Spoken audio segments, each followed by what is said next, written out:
इस फील्ड में अगर किसी को आना है ना, तो वो इसलिए नहीं आए कि मेरे से इंस्पायर हो गया या किसी और वीडियो एडिटर को देख के इंस्पायर हो गया, या फिर मतलब उसको दिख गया कि 1 महीने का लाख कमा रहा है बंदा, 1 महीने का 70,000 80,000 कमा रहा है, ये देख के नहीं आए। उसको खुद का इंटरेस्ट इस चीज़ में होना चाहिए, तब वो आए। ये बताइए कि अगर हमें वीडियो एडिटिंग बढ़िया से करना है तो क्या बेस्ट लैपटॉप है?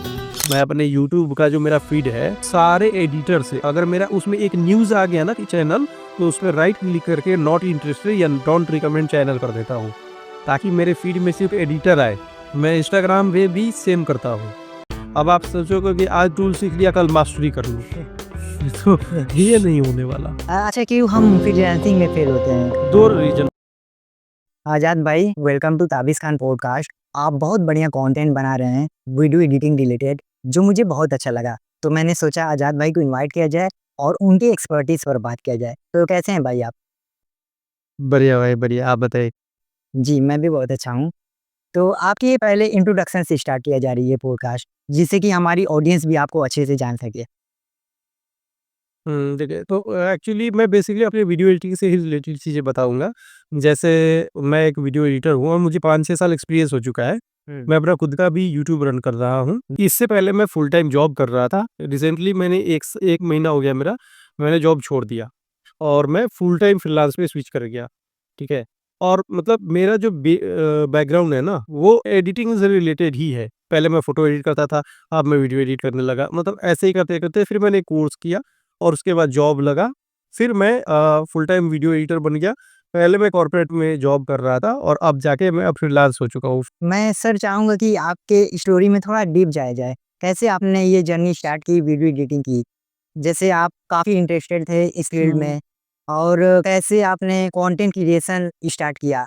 जैसे कि आप अपना पर्सनल ब्रांड को लेकर कंटेंट बनाना स्टार्ट किया, या आप वीडियो एडिटिंग और कंटेंट क्रिएशन की आप फुल जर्नी बताइए डीप है। बेसिकली पर मैं ना स्टार्ट से बताता हूँ, थोड़ी-सी स्ट्रगल थी इस चीज़ों में। तो पहले मैं ना पिक्सआर्ट से फ़ोटो एडिट किया करता था। ये आपको मैं बताऊँ 2011-12 की बात है। मैं तब से कर रहा हूँ। तो हुआ क्या था कि फ़ोटो एडिटिंग का मुझे मतलब शौक था। जैसे लोग ना फ़ेसबुक वगैरह पे अपना फ़ोटो एडिट करके डालते थे, तो मुझे भी शौक था इस चीज़ का कि मैं भी फ़ोटो एडिट करके डालूँ अपना। तो मैंने ना पिक्सआर्ट सीखा, पिक्सआर्ट से एडिट करने लगा, उसके बाद में उसको पोस्ट करने लगा। तो धीरे-धीरे मतलब मुझे बहुत ज़्यादा इंटरेस्ट इसमें आने लगा, लेकिन मुझे पता ही नहीं था कि इस फ़ील्ड में अपना आप मतलब जॉब ले सकते हो, करियर बना सकते हो, ये कुछ चीज़ें नहीं पता था मुझे। ठीक है? क्योंकि मैं ना एक गाँव से आता हूँ, बिहार है। बिहार में एक छपरा जिला है, उस छपरा जिला में भी एक छोटा-सा गाँव है जगदीशपुर, वहाँ से मैं आता हूँ। तो मतलब मैंने ना अपना 10th-12th ऐसा था है कि लालटेन से पढ़ के चलाया है। लालटेन में और दिए में मैं पढ़ा हुआ हूँ।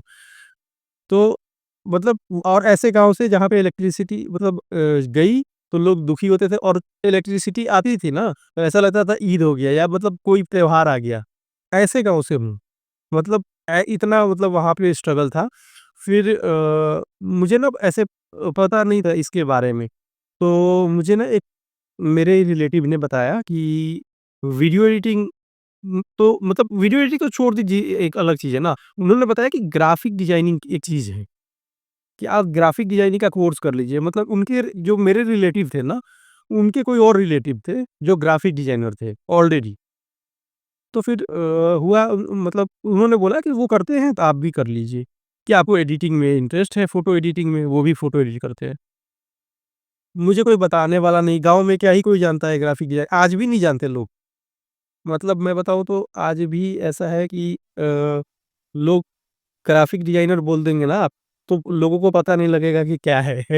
मतलब मेरे गाँव में, अब मेरे गाँव की बात मैं कर रहा हूँ, बाकी की जगह का और नहीं पता। तो वहाँ पे मैंने ना सर्च किया गूगल को कि ग्राफिक डिज़ाइनर कोई का वो कोर्स होता है, इंस्टीट्यूट होता है, क्या होता है? क्योंकि इतना तो पता था कि हाँ, गूगल पे हर चीज़ मिल जाएगा। तो गूगल पे सर्च किया, देखा, समझा उस चीज़ को, फिर मैंने कहा कि ठीक है, कर लेते हैं। करके देखा, तो मतलब बहुत सारे इंस्टीट्यूट आ रहे थे, तो मैंने ना उसपे इंक्वायरी डाल देता था, जैसे फ़ोन नंबर डाल दिया अपना, ईमेल डाल दिया, ऐसे कर के, तो बहुत सारे कॉल आना शुरू हो गए उस टाइम मुझे कि आपको ग्राफिक डिज़ाइनिंग करना है क्या? 2-2 लाख, ढाई-ढाई लाख का कोर्स, ग्राफिक डिज़ाइनर का बैच। मतलब मुझे यकीन नहीं हो रहा था कि भाई इतना भी कोर्स फ़ी लगता है ग्राफिक डिज़ाइनर बनने के लिए। फिर फिर हुआ कि ठीक है, मैं जाता हूँ, करना तो है ही, 2 लाख लगे, 1.5 लाख लगे, जो भी लगे। हुँ, तो मैं वहाँ से दिल्ली चला गया, दिल्ली मेरे भैया रहते हैं, हुँ। तो ये 2017 की बात है। अच्छा।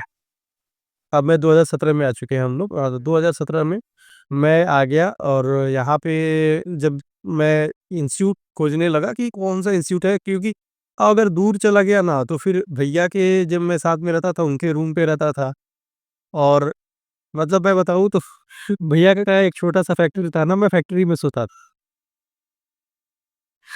फैक्ट्री में मशीनें चल रही है, उन मशीनों के बीच में मैं ऐसे तकिया लगा के और ये लगा के सोता था। तो मशीन, मतलब मशीन का जो रॉड होता है ना, मोटा-मोटा होता है उसमें, उस रॉड पे तकिया लगा के ऐसे करके सोते थे लोग।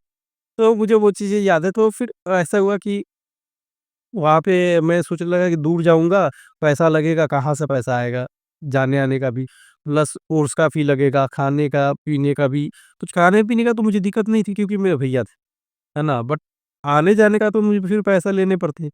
तो फिर मैंने सोचा कि अगर नियर बाई में कुछ हो, मतलब आस-पास में मिल जाए मुझे कोई इंस्टीट्यूट, तो मैंने ऐसे ही सर्च किया कि graphic designer institute near me. मतलब यही लोग उस टाइम इतना पता था कि गूगल पे डालो तो आस-पास वाला चीज़ दिखाएगा। तो फिर मैंने ऐसे डाला, तो हाँ, तो फिर मैं गया, इंक्वायरी के लिए कॉल-वॉल आने लगा मुझे, तो बहुत सारे कॉल आए। देखिए, एक चीज़ और है कि कोई प्रमोशन वगैरह मैं इस चीज़ में, और मैं किसी का बुराई नहीं करूँगा। मतलब बहुत सारे इंस्टीट्यूट मिले मुझे, और पता है क्या, आज के दौर में उससे भी बेहतर इंस्टीट्यूट है। एरिना से कॉल भी आया, मैक से भी कॉल आया, और भी 2-3 इंस्टीट्यूट छे जो लोकल थे, मैं वहाँ भी गया। मतलब जैसे होता है ना कि आप गए, आपको सैटिस्फैक्शन नहीं मिलता था। मुझे भी नहीं मिल रहा था, मैं हर जगह जा रहा था। इनफैक्ट मैंने एक इंस्टीट्यूट में अपना ₹4000 पे कर दिया था, फिर भी मैं उस इंस्टीट्यूट में नहीं गया। क्यों? क्योंकि अंदर से वो सैटिस्फैक्शन नहीं मिला मुझे। हुँ। तो जैसे है ना कि जब अपने लोग कहीं दिखते हैं, तो मुझे ना मैक में एक अपने जैसा बंदा दिखा। मतलब बंदा नहीं दिखा, वो मेरे सर थे। सॉरी, मैं बंदा बोल गया, मेरे वो सर थे, जिन्होंने मुझे गाइड किया, नीतीश सर। मैं उनको ये वीडियो शेयर करूँगा, वो ज़रूर देखेंगे इस चीज़ को, लेकिन तो उन्होंने मुझे ये चीज़ बताई कि इसमें अच्छा करियर बन सकता है। मैंने एक ही सवाल उनसे पूछा कि सर, मैं अपनी ना लाइफ़ जान लेके जा रहा हूँ इस चीज़ में।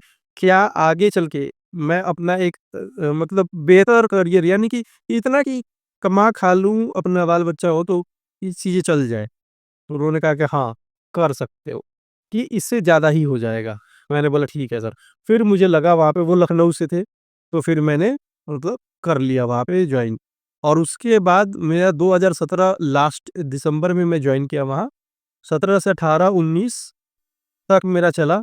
मैं, ऐसा होता था ना कि पैसे बचाने के लिए पैदल जाया करता था, साढ़े 4 किलोमीटर।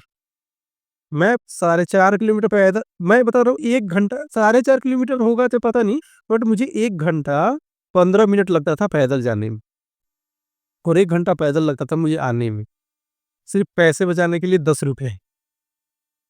तो इंस्टीट्यूट में जाया करता था, ठीक है? तो ऐसे करके 2 साल मेरा कंप्लीट हो गया। उसी बीच मेरी मतलब शादी भी हो गई। मैं कमा नहीं रहा हूँ, मेरे पास कोई ₹1 पैसा का इनकम नहीं है, और मेरी शादी हो गई। फिर मेरे दिमाग में सिर्फ़ घूम रहा था, जॉब करना, जॉब करना, जॉब करना। तो फिर मैंने स्टार्ट किया वहीं पे। तो ऐज़ अ इंटर्न मुझे, मतलब ना, वहीं पे रख लिया गया।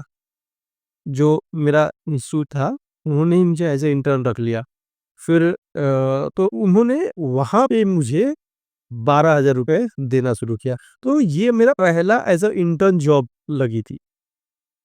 तो ऐसे मेरे, मतलब मेरी पूरी जर्नी स्टार्ट हो गई, और एडिटिंग के फ़ील्ड में मेरा शुरू हो गया। वो जॉब फुल टाइम थी सर। हाँ, हाँ, वो फुल टाइम थी। मैं वहाँ क्या करता था ना कि उनके लिए थोड़ा बहुत कुछ चीज़ें बनाता था, हुँ, बाकी ज़्यादा काम था मेरा ट्रेनिंग ही देना दूसरों को। हुँ। आपने जैसे कि एंटर किया इस फील्ड में, आप विलेज से बिलॉन्ग करते हैं। मैंने भी काफ़ी चीज़ें मतलब कि फेस की हैं। हाँ, विलेज में काफ़ी लोग अवेयर नहीं होते हैं ग्राफ़िक डिज़ाइनिंग क्या होती है। आपने इतना स्ट्रगल किया अपने लाइफ़ में, विलेज से निकल कर एक वीडियो एडिटिंग के फील्ड में जाना काफ़ी चैलेंजिंग टाइप की चीज़ें हैं, बट आपने वो फेस किया, आपने एंटर किया और आप काफ़ी बढ़िया कर रहे हैं अपने लाइफ़ में भी। तो आप ये बताइए कि अगर कोई विलेज का पर्सन ये वीडियो वॉच कर रहा है, तो वो अगर आपसे इंस्पायर होके इस वीडियो एडिटिंग के फील्ड में जाना चाहते हैं, अगर वो इंटरेस्टेड हैं वीडियो एडिटिंग के फील्ड में, तो उन्हें आना चाहिए वीडियो एडिटिंग के फील्ड में, क्या इसमें स्कोप है, इसमें अच्छी अर्निंग किया जा सकता है? आपकी उनके लिए क्या टिप्स होगी? तो मैं कहूँगा ना कि देखिए इस फ़ील्ड में अगर किसी को आना है ना, तो वो इसलिए नहीं आए कि मेरे से इंस्पायर हो गया या किसी और वीडियो एडिटर को देख के इंस्पायर हो गया या फिर मतलब उसको दिख गया कि 1 महीने का लाख कमा रहा है बंदा, 1 महीने का 70,000 80,000 कमा रहा है, ये देख के नहीं आए। उसको खुद का इंटरेस्ट इस चीज़ में होना चाहिए तब वो आए। हाँ, उसके बाद अगर वो कैसे आना है, आना चाहिए या नहीं आना चाहिए, ये मैं बता देता हूँ। देखिए, इसमें आपको आना है तो ज़रूर आ सकते हैं, अगर आपका इंटरेस्ट है। बहुत अच्छी स्कोप है, बट अभी ना कॉम्पिटिशन इसमें भी बढ़ गया है थोड़ा-सा। अगर ये आप 2-3 साल पहले की बात करते हैं ना, तो मैं कह देता कि 100% आ जाओ। बट जिस तरीके का अभी माहौल हो गया है ना हर कोई वीडियो एडिटर बनना चाह रहा है अब। मतलब ये ऐसा हो चुका है अभी। बट मैं कहूँगा ना कि जिस तरीके से सारे जॉब्स में एक तरीके का सिक्योरिटी नहीं रह गया था, हर चीज़ में बहुत कॉम्पिटिशन घुस गया था ना, अब वीडियो एडिटिंग में भी घुस गया। अब ये नहीं है कि आपको सॉफ्टवेयर और टूल्स आ गए, तो आप एडिटर बन गए हो, नहीं। अब यहाँ पे ना चीज़ें बदल गई है, हुँ। ठीक है?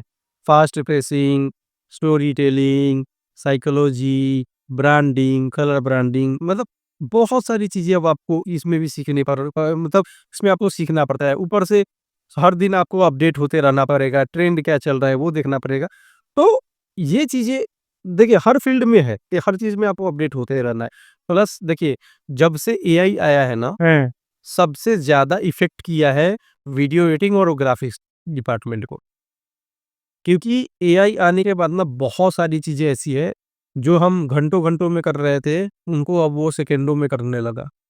अगर आप कोई कटिंग करनी है वीडियो मान लीजिए कि जैसे ये पॉडकास्ट चाहिए अगर हम कटिंग करते हैं, तो इस पॉडकास्ट को कटिंग करने के लिए अगर 1 घंटे का है, तो कितना टाइम लगना है?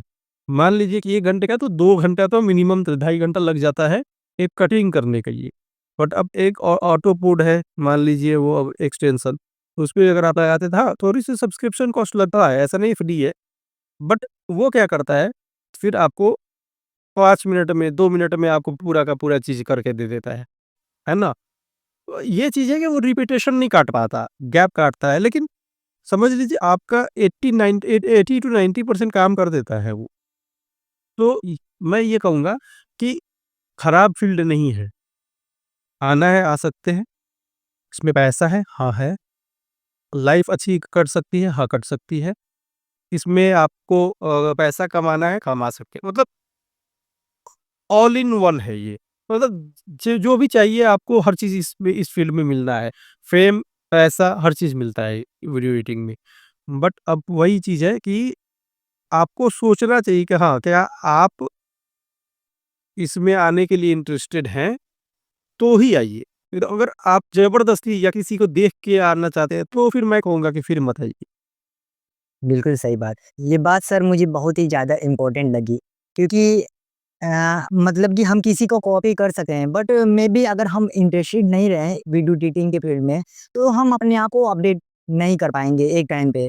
हम लोगों से कम्पीट नहीं कर पाएँगे, हम अपने आप को बेस्ट नहीं बना पाएँगे। जैसे कि मैं अपनी पर्सनल स्टोरी बताऊँ, तो 9th क्लास में मैं मार्क जुकरबर्ग, पावेल ड्रो और एलोन मस्क से काफ़ी इंस्पायर होके मैं सोचा कि मैं भी अपने आप से कोडिंग सीखूँगा और अपना एक एप्लीकेशन बनाऊँगा जिसको सेल करके मैं भी एक मतलब कि बिज़नेसमैन बनूँगा। बट जब मैंने कोडिंग एक्सपीरियंस किया तो मुझे ऐसा लगा कि मैं इंटरेस्टेड नहीं हूँ कोडिंग में। तो मुझे 5 और 6 महीने के बाद कोडिंग छोड़ना पड़ा।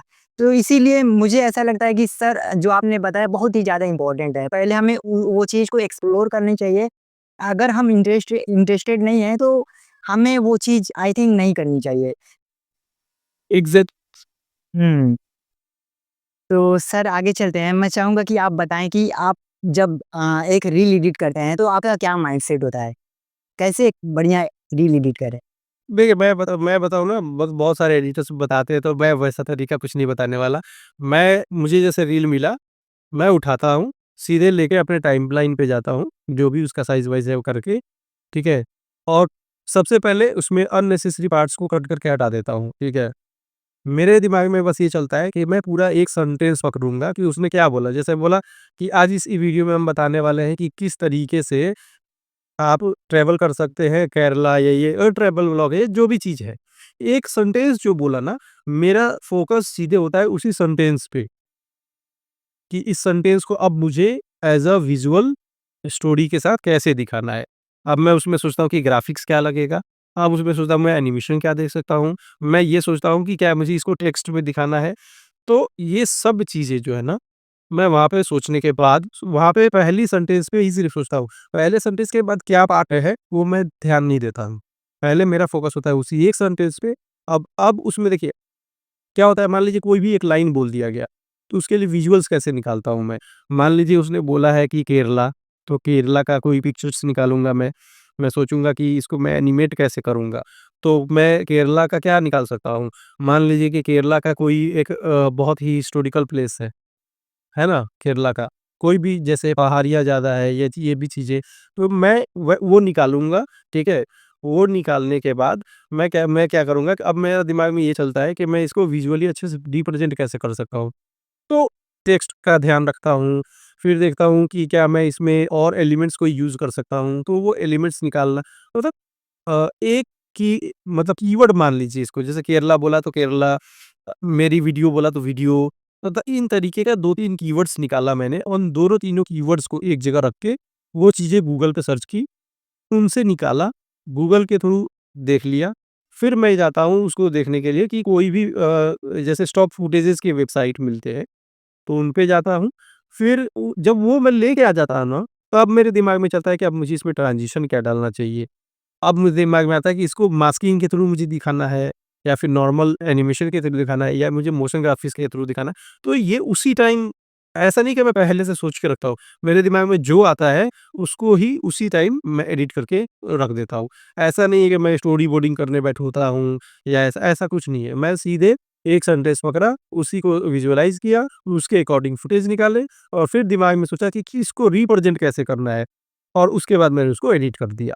हुँ, गॉट इट। मतलब कि हमें ये भी समझना होगा ना कि रील किस फॉर्म में है, जैसे कि सैड फॉर्म में है या मोटिवेशनल टाइप की रील है, तो हमें स्टोरी उसी हिसाब से स्ट्रक्चर करनी चाहिए। एग्ज़ैक्टली, मतलब आप देखो, मेरे कहने का मतलब कि इस जैसा भी रील होगा, हुँ, ये आपको तो उस टाइम ही देखना होगा। कटिंग जब आपने किया ना, तो आपको पता लग जाता है कि इसकी एडिटिंग आपको कैसे करनी है, कटिंग के टाइम ही। ऐसा नहीं है कि मतलब हाँ, अब आप एडिट करने चले तो पता लगता है कि कैसा एडिट करना है। जब हम कट्स करते हैं ना अननेसेसरी पार्ट्स, हुँ, तो एक्चुअली मैं बताऊँ तो मेरे दिमाग में तो जब मैं कटिंग करता हूँ उसी टाइम विजुअल आने लगते हैं कि मैं इसको ऐसे दिखाऊँगा, मैं इसको ऐसे दिखाऊँ। हुँ, तो वो चीज़ है, तो मतलब ये एक्सपीरियंस के साथ आ जाता है, बट एक बिगिनर कैसे करेगा वो मैंने बता दिया कि मैं वैसे करता हुँ, राइट। ये एक्सपीरियंस और प्रैक्टिस के साथ आ जाता है कि एग्ज़ैक्टली, एग्ज़ैक्टली। हुँ।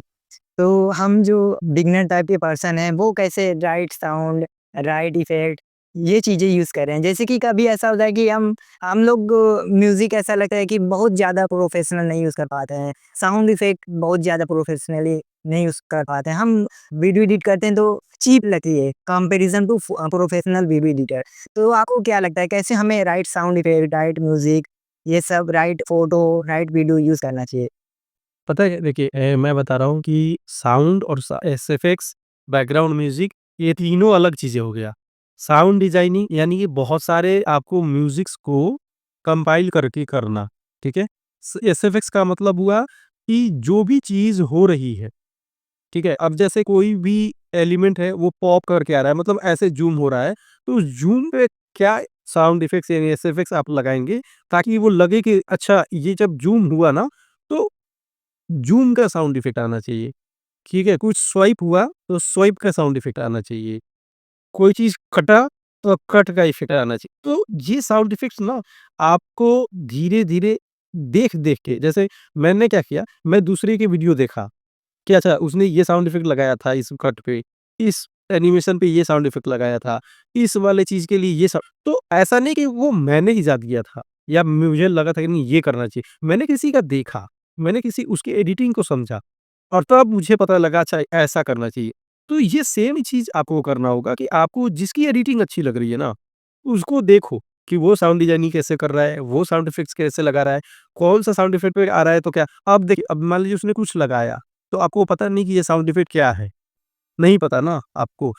सिंपली जाओ गूगल पे और यूट्यूब पे लिखो साउंड इफेक्ट्स, बहुत सारे वेबसाइट्स पे वो लेके जाएगा। आप क्लिक करके सुन लो, कौन-सा साउंड उसमें भी बहुत सारे मोड दे देता है कि शूज़ का, ज़ूम का, स्लाइड का, मतलब वेबसाइट्स पे ही आपको मिल जाते हैं ये चीज़ें लिखा हुआ। हुँ, आप ले करके चेक कर लो कि ये साउंड इफ़ेक्ट वो वाला है या नहीं। और थोड़ा बहुत आप जब यूट्यूब वगैरह पे देखेंगे, बहुत सारे ट्यूटोरियल पड़े हुए हैं साउंड इफ़ेक्ट्स को लेके, साउंड डिज़ाइनिंग को लेके। आप वहाँ से देखिए, आजकल ना हर चीज़ यूट्यूब पे और गूगल पे है। एग्ज़ैक्टली। कोई चीज़ के लिए किसी को कहीं जाने की ज़रूरत नहीं है, ना कोर्स लेने की, ना ये करने की। कोर्स के देखिए ये बची कोर्स लेना चाहिए, ऑफ़लाइन ब ले लो चाहे ऑनलाइन ले लो। मैं ये कहूँगा कि वो देखिए कहीं भी अगर आप पैसा देते हो ना, ठीक है? ज़ाहिर-सी बात है उसका ये एक ना इन्वेस्टमेंट कहलाता है आपके ऊपर। जैसे मैं भी इतना सीखने के बावजूद भी आज भी कोर्स खरीदता हूँ मैं, जो मेरे से अच्छे हैं उनके, ताकि मैं उनकी चीज़ों को सीख सकूँ। ज़रूरी नहीं है कि वो कोर्स ले लिया तो मुझे अच्छा ही मिल जाएगा, लेकिन अगर मुझे 10 पॉइंट भी उसके दिए हुए मुझे मिल गए जो मेरे आगे वाले काम में मदद करेगा, तो मेरे लिए वो ही वर्थ इट है ना? तो वो चीज़ें हैं कि आपसे बड़ा कोई मतलब क्रिएटर है, एडिटर है, उनकी चीज़ों को लेके अगर आप सीख रहे हो कि ये करना चाहिए। ये वेस्टेज ऑफ मनी नहीं है, इसे बोलते हैं इन्वेस्टमेंट को कहते हैं अपने आप पे। तो जब आप कुछ कहीं पे पैसा लगाते हो ना आप अपने लिए, तो वो पैसा भी आपको पैसा कमा के देता है बाद में। तो ये चीज़ें करनी चाहिए। तो इस और फ्री चीज़ भी चीज़ें बहुत सारी पड़ी हुई है। आप यूट्यूब पे ट्यूटोरियल्स बहुत सारे पड़े हुए हैं। दिक्कत क्या होता है ना ट्यूटोरियल के साथ कि आपको लाइनअप के साथ नहीं मिलता है बस। कि जैसे अभी जो पहला स्टेज क्या होना चाहिए, दूसरा, तीसरा, चौथा ऐसे करके मतलब ये चीज़ नहीं मिलता। बाकी कि उसी वीडियो में जो है वही चीज़ आप देख पाएँगे, है ना? बाकी हर चीज़ आपको मिल जाता है। तो इसलिए और मैं बताऊँ आपको मुझे किसी ने नहीं सिखाया है। मतलब मैंने टूल्स के अलावा इंस्टीट्यूट में कुछ नहीं सीखा था। सारा यूट्यूब और कोर्सेज़ ले लेके ही सीखा मैंने। ना ही मैं जैसे कॉर्पोरेट में फुल टाइम कर रहा था, तो वहाँ भी मुझे कोई सिखाने वाला नहीं क्योंकि मैं ही सीनियर था वहाँ। तो मैं सिखा रहा था दूसरों को। तो वो चीज़ है, मैं देख-देख के ही सीखा हूँ। एक्सपीरियंस के साथ कर-कर के, एक्सपेरिमेंट कर-कर के। मुझे लगता है कि देखिए, अगर आपको सीखना है, तो यही एक तरीका है। एक्सपेरिमेंट कीजिए, दूसरे का देखिए और उसको कॉपी कीजिए, बाद में अपना खुद का जनरेट कर लीजिए। हुँ। तो सर जैसा कि आपने कहा कोर्सेज़ के बारे में, तो क्या राइट टाइम होता है कोर्सेज़ बाय करने के? फॉर एग्ज़ाम्पल अगर मैंने जस्ट स्टार्ट की वीडियो एडिटिंग सीखना, तो मुझे बिगिनिंग टाइम पे कोर्सेज़ में इन्वेस्ट करना चाहिए या मुझे पहले अपना बेसिक यूट्यूब से सीखना चाहिए? जब मुझे ऐसा लगे कि हाँ, मैं कुछ लायक का हो गया हूँ, फिर उसके बाद कोर्सेज़ बाय करनी चाहिए या स्टार्टिंग में मुझे कोर्सेज़ बाय करनी चाहिए? और कहाँ से बाय करनी चाहिए कोर्सेज़? देखिए, मैं कहूँगा ना कि स्टार्टिंग में बाय मत कीजिए। कि आप और पहली चीज़ ये आप देखिए कि ऑनलाइन अगर आप कोर्स बाय करने वाले हो, तो क्या आपके पास इक्विपमेंट है? क्या आपके पास लैपटॉप है जिसमें प्रीमियर प्रो या दाविंची या फिर फाइनल कट प्रो चल जाएगा? अगर हाँ, तो जाके आप ऑनलाइन बाय कर सकते हैं। लेकिन उससे पहले आप क्या कीजिए कि ट्यूटोरियल्स जो प्रीमियर प्रो अगर आप सीखना चाहते हैं, तो प्रीमियर प्रो प्लेलिस्ट जब आप लिखेंगे ना यूट्यूब पे पूरा लिस्ट आ जाएगा क्लासेस का। वो होता है स्टेज बाय स्टेज। मतलब कि 1 स्टेप है, 2 स्टेप है, तीसरा स्टेप है। वो क्लासेस आप देख लीजिए। डेफ़िनेटली वो सिर्फ़ टूल्स बताते हैं, लेकिन अगर वो चीज़ आपका क्लियर हो गया, फिर आप जब कोर्स बाय करेंगे ना, तो चीज़ें समझ आएगी आपको। तो पहले किसी भी बिगिनर को ना यूट्यूब के प्लेलिस्ट को चेकआउट करना चाहिए, जो सॉफ्टवेयर उसको सीखना है, Photoshop, Premiere Pro, After Effect, DaVinci, Final Cut Pro जो भी सीखना है ना? उसका प्लेलिस्ट का मतलब मिल जाता है आपको प्लेलिस्ट लिखते ही यूट्यूब पे, तो वो देख के तब उसको कोर्स बाय करना चाहिए ताकि वहाँ का जो एडवांस ट्यूटोरियल है, उसको समझ आए और उससे पहले भी अगर आपके पास लैपटॉप है, तो बाय कीजिए। हुँ, राइट। और सर आप प्लेटफ़ॉर्म बताइए कौन से प्लेटफ़ॉर्म से हमें कोर्सेज़ बाय करना चाहिए? आपको क्या लगता है क्या बेस्ट प्लेटफ़ॉर्म है? देखिए, मैं बताऊँ कि वहाँ से ही बाय कीजिए, जो आपको ट्यूटोरियल नहीं दे। जैसे आपको किसी ने कोर्स दे दिया ऐसे 20-25 उसमें क्लास है और वो लीजिए आप वहाँ से सीखिए। मुझे लगता है कि वो वर्थ इट होता है बट आपके लायक नहीं अगर आप एक बिगिनर हैं। जिसको आता है उसके लिए। अगर एक बिगिनर है ना तो उसको चाहिए ऑनलाइन क्लास ले, चाहे वो किसी का भी हो जाए। मतलब मैं देखिए मैं रिकमेंड तो नहीं कर पाऊँगा क्योंकि मुझे मैं बताऊँ तो एक ही अभी तक दिखा है जो ऑनलाइन क्लास लेता है। ऑनलाइन क्लास लेने में आईबीटीवी करके है एक, कोहॉर्ट चलाते हैं वो ऑनलाइन। बट थोड़ा कॉस्टली है वो, शायद 50-60 के आस-पास है वो। तो मतलब वो लोग शुरू किए हुए हैं ऑनलाइन टीचिंग।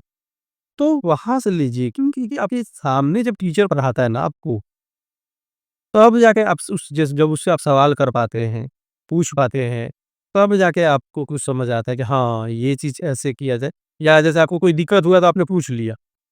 तो इस तरीके से आपको करना चाहिए, ना कि ट्यूटोरियल कोर्सेज़ बाय कर लो। ये पता है क्या, यही गैप देख के मैंने भी सोचा था। अभी मैंने स्टार्ट नहीं किया, मैंने ऑफ़लाइन शुरू कर दिया है वैसे टीचिंग।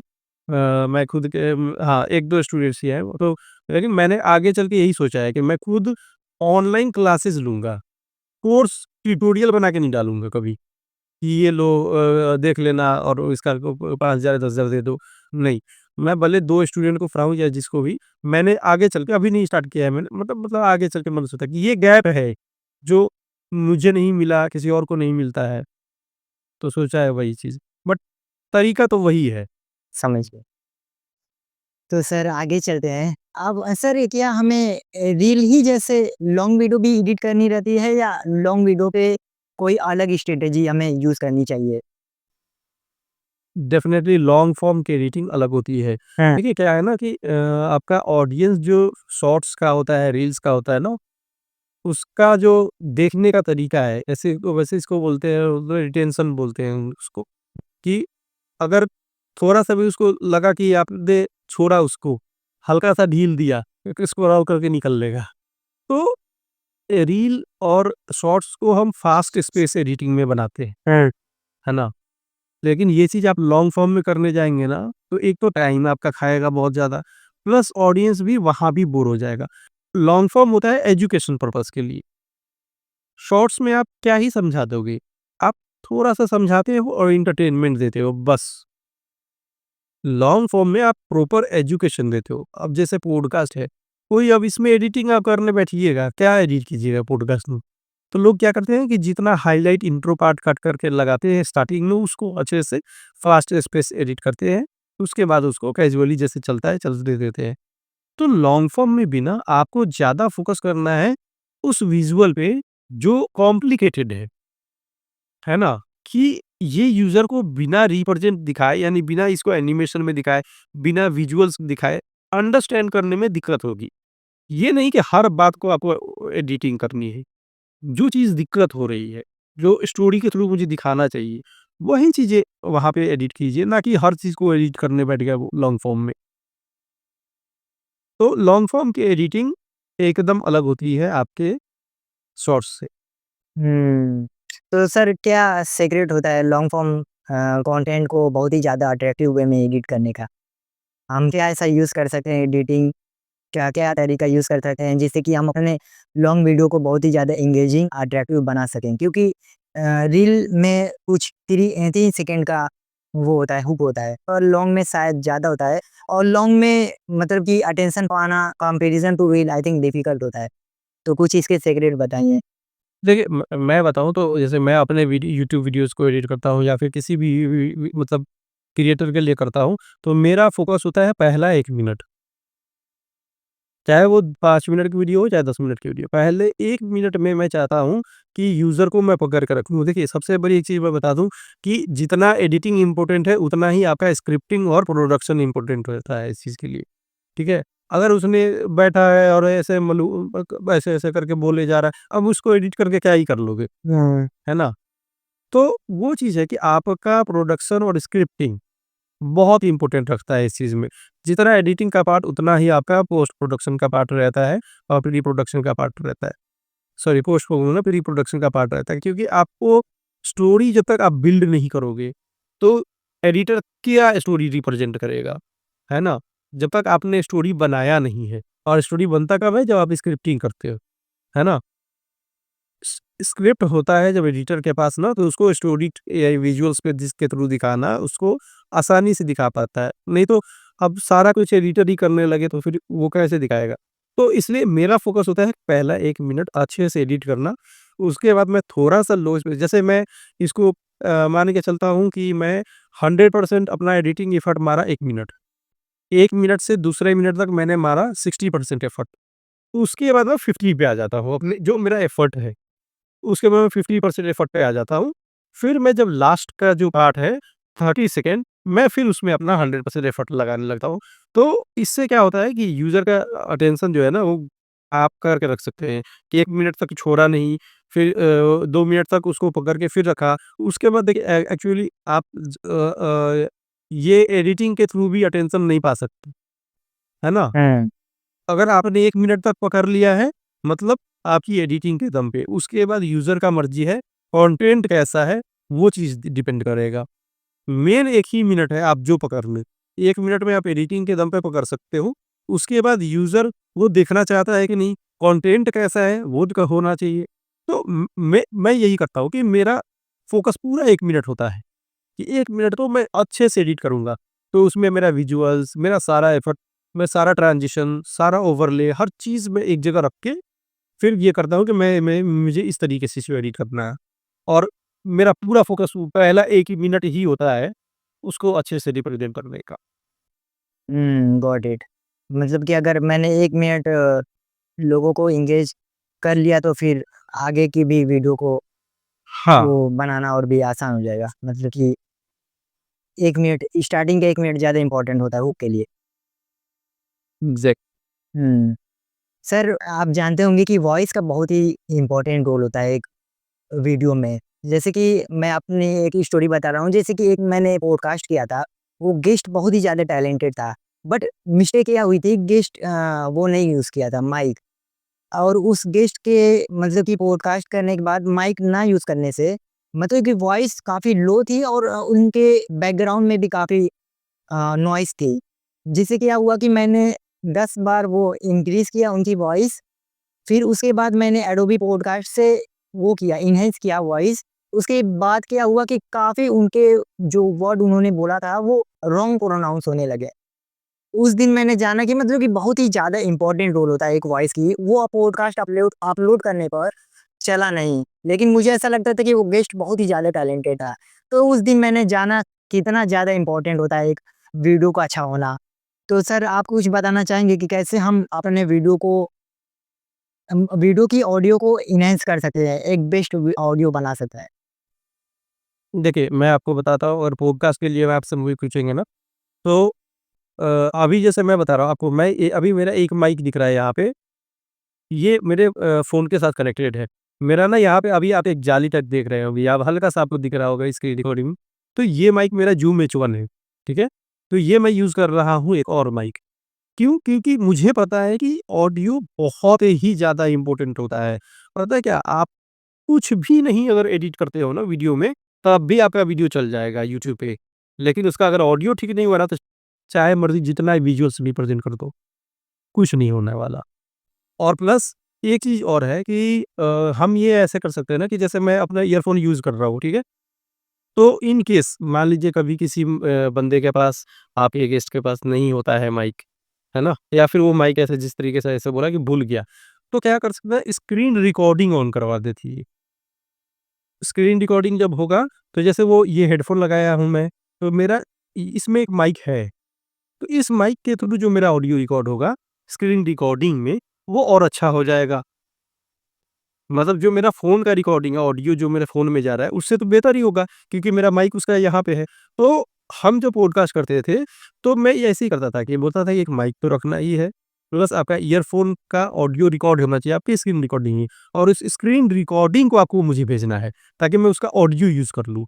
इन केस अगर आपका कोई दिक्कत आता है, तो 2 ऑडियो हम हमेशा लेते थे, सामने वाले से, क्योंकि हमें पता है पॉडकास्ट में लोग क्या देखने आता है, नहीं कुछ नहीं देखना। लोग क्या करते हैं ना, प्ले करके ईयरफ़ोन लगा के और छोड़ देते हैं, ऑडियो सुनते हैं। जब ऑडियो ही खराब होगा तो फिर वो क्या ही सुनेंगे और देखेंगे। बहुत इम्पोर्टेंट है, बहुत ज़्यादा, ऑडियो मतलब किसी भी वीडियो की। तो सर क्या ये एडोबी पॉडकास्ट और एआई कॉस्टिक्स टूल्स बेस्ट हैं वॉइस को एनहांस करने के लिए या कोई और भी सीक्रेट आप यूज़ करते हैं अपने वॉइस को बेस्ट बनाने के लिए?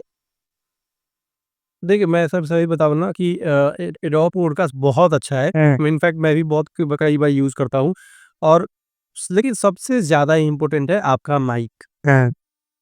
ठीक है? आपका जितना अच्छा माइक है, उतना क्वालिटी आएगा। लेकिन मान लीजिए कि हर कोई इन्वेस्ट नहीं कर सकता उतना, ठीक है? बट एटलीस्ट आपके पास एक बोया का माइक तो ले सकते हैं। 1000 रुपए, 1100 रुपए का आता है बोया का M1 माइक, ठीक है? तो वो एटलीस्ट आप ले लीजिए, उससे बेहतर क्वालिटी आपका आता है। लेकिन हाँ, अगर आपको एडिटिंग के थ्रू जाना है कि मतलब आपको अच्छा क्वालिटी बनाना है, प्रीमियर प्रो में भी आप बना सकते हैं। प्रीमियर प्रो में एक इफ़ेक्ट आता है पैरामेट्रिक इक्वलाइज़र, हाँ, ठीक है? उसको यूज़ करके जैसे उसको आप रखते हो अपने ऑडियो पे ड्रैग करते हो, पैरामेट्रिक इक्वलाइज़र उसमें आता है लाउडनेस मैक्सिमाइज़ प्रीसेट्स। तो उस प्रीसेट को आप जैसे ही सिलेक्ट करते हो ना, आपका ऑडियो वैसे ही बहुत अच्छा हो जाता है। तो वो सब यूज़ कर सकते हैं हम। प्लस उसके बाद अब जैसे आपने बताया कि रॉवी पॉडकास्ट ये अच्छा है, बट ये क्या करता है ना कि आपको आपकी आवाज़ अगर मतलब अच्छी नहीं है ऑलरेडी, तो वो रोबोटिक बना देता है, हल्का-सा आवाज़। वो देखेंगे आप दबने जैसा अजीब-सा मतलब लगता है कि रोबोट बोल रहा है, वैसा आवाज़ वो आ जाता है। तो अगर आप एडोब पॉडकास्ट में भी अपना ऑडियो लेके जाना चाहते हैं ना, तो उसके लिए भी आपको चाहिए कि आपका आवाज़ पहले से भी बढ़िया हो। बिल्कुल सही बात। सर आप जानते होंगे कि वीडियो एडिटिंग में भी स्टोरी टेलिंग होती है। मतलब कि ऐसा होता है कभी रील में हम एक बढ़िया स्टोरी टेलिंग मेंटेन नहीं कर पाते हैं। जैसे कि अगर हम कोई रील बनाते हैं तो उसमें हमें एकदम स्ट्रक्चर वे में मतलब कि स्टोरी टेलिंग अगर जितनी अच्छी होगी उतना ज़्यादा रील आई आई थिंक अच्छा परफ़ॉर्म करेगा। तो कैसे हमें वीडियो एडिटिंग की स्टोरी टेलिंग इम्प्रूव करनी चाहिए? देखिए अगर आपको वीडियो एडिटिंग का स्टोरी टेलिंग इम्प्रूव करना है ना, तो आप अपने से अच्छे एडिटर्स का एडिटिंग फ़ॉलो कीजिए, सबसे बढ़िया तरीका है ये। मतलब वो देखिए कि वो अपने रील को किस तरीके से एडिट कर रहे हैं। अगर कुछ भी कहा जा रहा है, वो किस तरीके से उस चीज़ को रिप्रेज़ेंट कर रहे हैं। क्योंकि देखिए, मेरे कहने का मतलब कि कोई भी एडिटर ना अपना नहीं दिमाग लगाता, वो भी किसी से रेफ़रेंस लेता है। सही बता रहा हूँ, कोई भी आप अपना नहीं लगाने जा रहा है, किसी के पास इतना नहीं दिमाग है कि हाँ, वो अपना ही दिमाग लगा के सब कुछ बना देगा। इनफैक्ट मैं भी क्या करता हूँ, मेरे पास बहुत सारा जैसे मैं बताऊँ तो, मैं अपने यूट्यूब का जो मेरा फ़ीड है, वो मतलब सारे एडिटर से अगर मेरा उसमें एक न्यूज़ आ गया ना कि चैनल, तो उस पे राइट क्लिक करके नॉट इंटरेस्टेड या डोंट रिकमेंड चैनल कर देता हूँ, ताकि मेरे फ़ीड में सिर्फ़ एडिटर आए, ताकि मैं उनकी अगर मेरा यूट्यूब खोलूँ, तो मुझे सिर्फ़ एडिटिंग दिखे। मैं इंस्टाग्राम पे भी सेम करता हूँ। मैं मैं कभी भी जाकर वहाँ पे नाच गाने नहीं देता। मेरे दिमाग में बस यही चलते रहता है कि मैं देखूँगा तो एडिटिंग ही देखूँगा। तो एडिटिंग देखने से क्या फ़ायदा होता है कि मेरा काम ही यही है ना? मैं दूसरों का देखूँगा, थोड़ा-सा इंस्पिरेशन लूँगा, थोड़ा-सा कॉपी करूँगा, तभी तो सीख पाऊँगा। है ना? तो ज़ाहिर-सी बात है सेम चीज़ आपको ह ह सभी को फ़ॉलो करना चाहिए कि दूसरों को देख के इंस्पायर हो जाओ, कॉपी करो स्टार्टिंग में, बाद में आपको इंस्पिरेशन लेना खुद ही ब खुद आ जाएगा। स्टोरी कैसे रिप्रेज़ेंट करनी है, इन चीज़ों के लिए देखिए मैं क्या करता हूँ, मैं प्लेट 1, प्लेट 2, प्लेट 3, प्लेट 4 बनाता हूँ। कि एक सेंटेंस को मैं प्लेट 1 बोलता हूँ, दूसरे सेंटेंस को प्लेट 2 ऐसे करके मान लीजिए कि किसी का रील में 5 सेंटेंस पूरा होता है और उसके बाद एक इंट्रो और एक सीटी होता है। इंट्रो सीटी छोड़ दीजिए, 5 लाइन है। 5 लाइन को मैं 5 प्लेट बोलता हूँ। तो मैं पाँचों प्लेट को क्या करता हूँ कि फ़ोटोशॉप में ले जाके अगर मुझे उसमें मोशन ग्राफिक करना है या 3D कैमरा एनिमेशन करना है, तो मैं उनको स्टोरी के वाइज़ बना देता हूँ कि मुझे बस बैकग्राउंड में सीन ये चाहिए, क्रिएटिव एक बंदा ऐसा चाहिए, मुझे एनिमेशन ये चाहिए, ये चीज़ें मैं वहाँ पे फ़ोटोशॉप में बना लेता हूँ। प्लेट 1, प्लेट 2, प्लेट 3, प्लेट 4 के नाम से और एक-एक को मैं फ़ोटोशॉप वाला जो फ़ाइल है उसको आफ्टर इफेक्ट में लेके जाता हूँ। और अगर मुझे प्रीमियर में करना है तो मैं पीएनजी एक्सपोर्ट कर लेता हूँ, बैकग्राउंड पीएनजी ऐसे एक्सपोर्ट कर लेता हूँ और उनको लेके जाता हूँ प्रीमियर में। तो ये मेरा प्रोसेस होता है कि स्टोरी को दिखाने के लिए। ताकि मुझे पहले मैं सोच लेता हूँ कि हाँ, प्लेट 1 में मेरा क्या सीन कैसा रहेगा। अब जैसे मान लीजिए एक सीन है कि want to study in abroad, है ना? And while you study at abroad want to earn money while you learning want earn money जैसे ऐसे कुछ करके है वो मान लीजिए। इतनी अच्छी इंग्लिश नहीं है मेरी, बहुत खराब है, मैं बिहार से हूँ साला।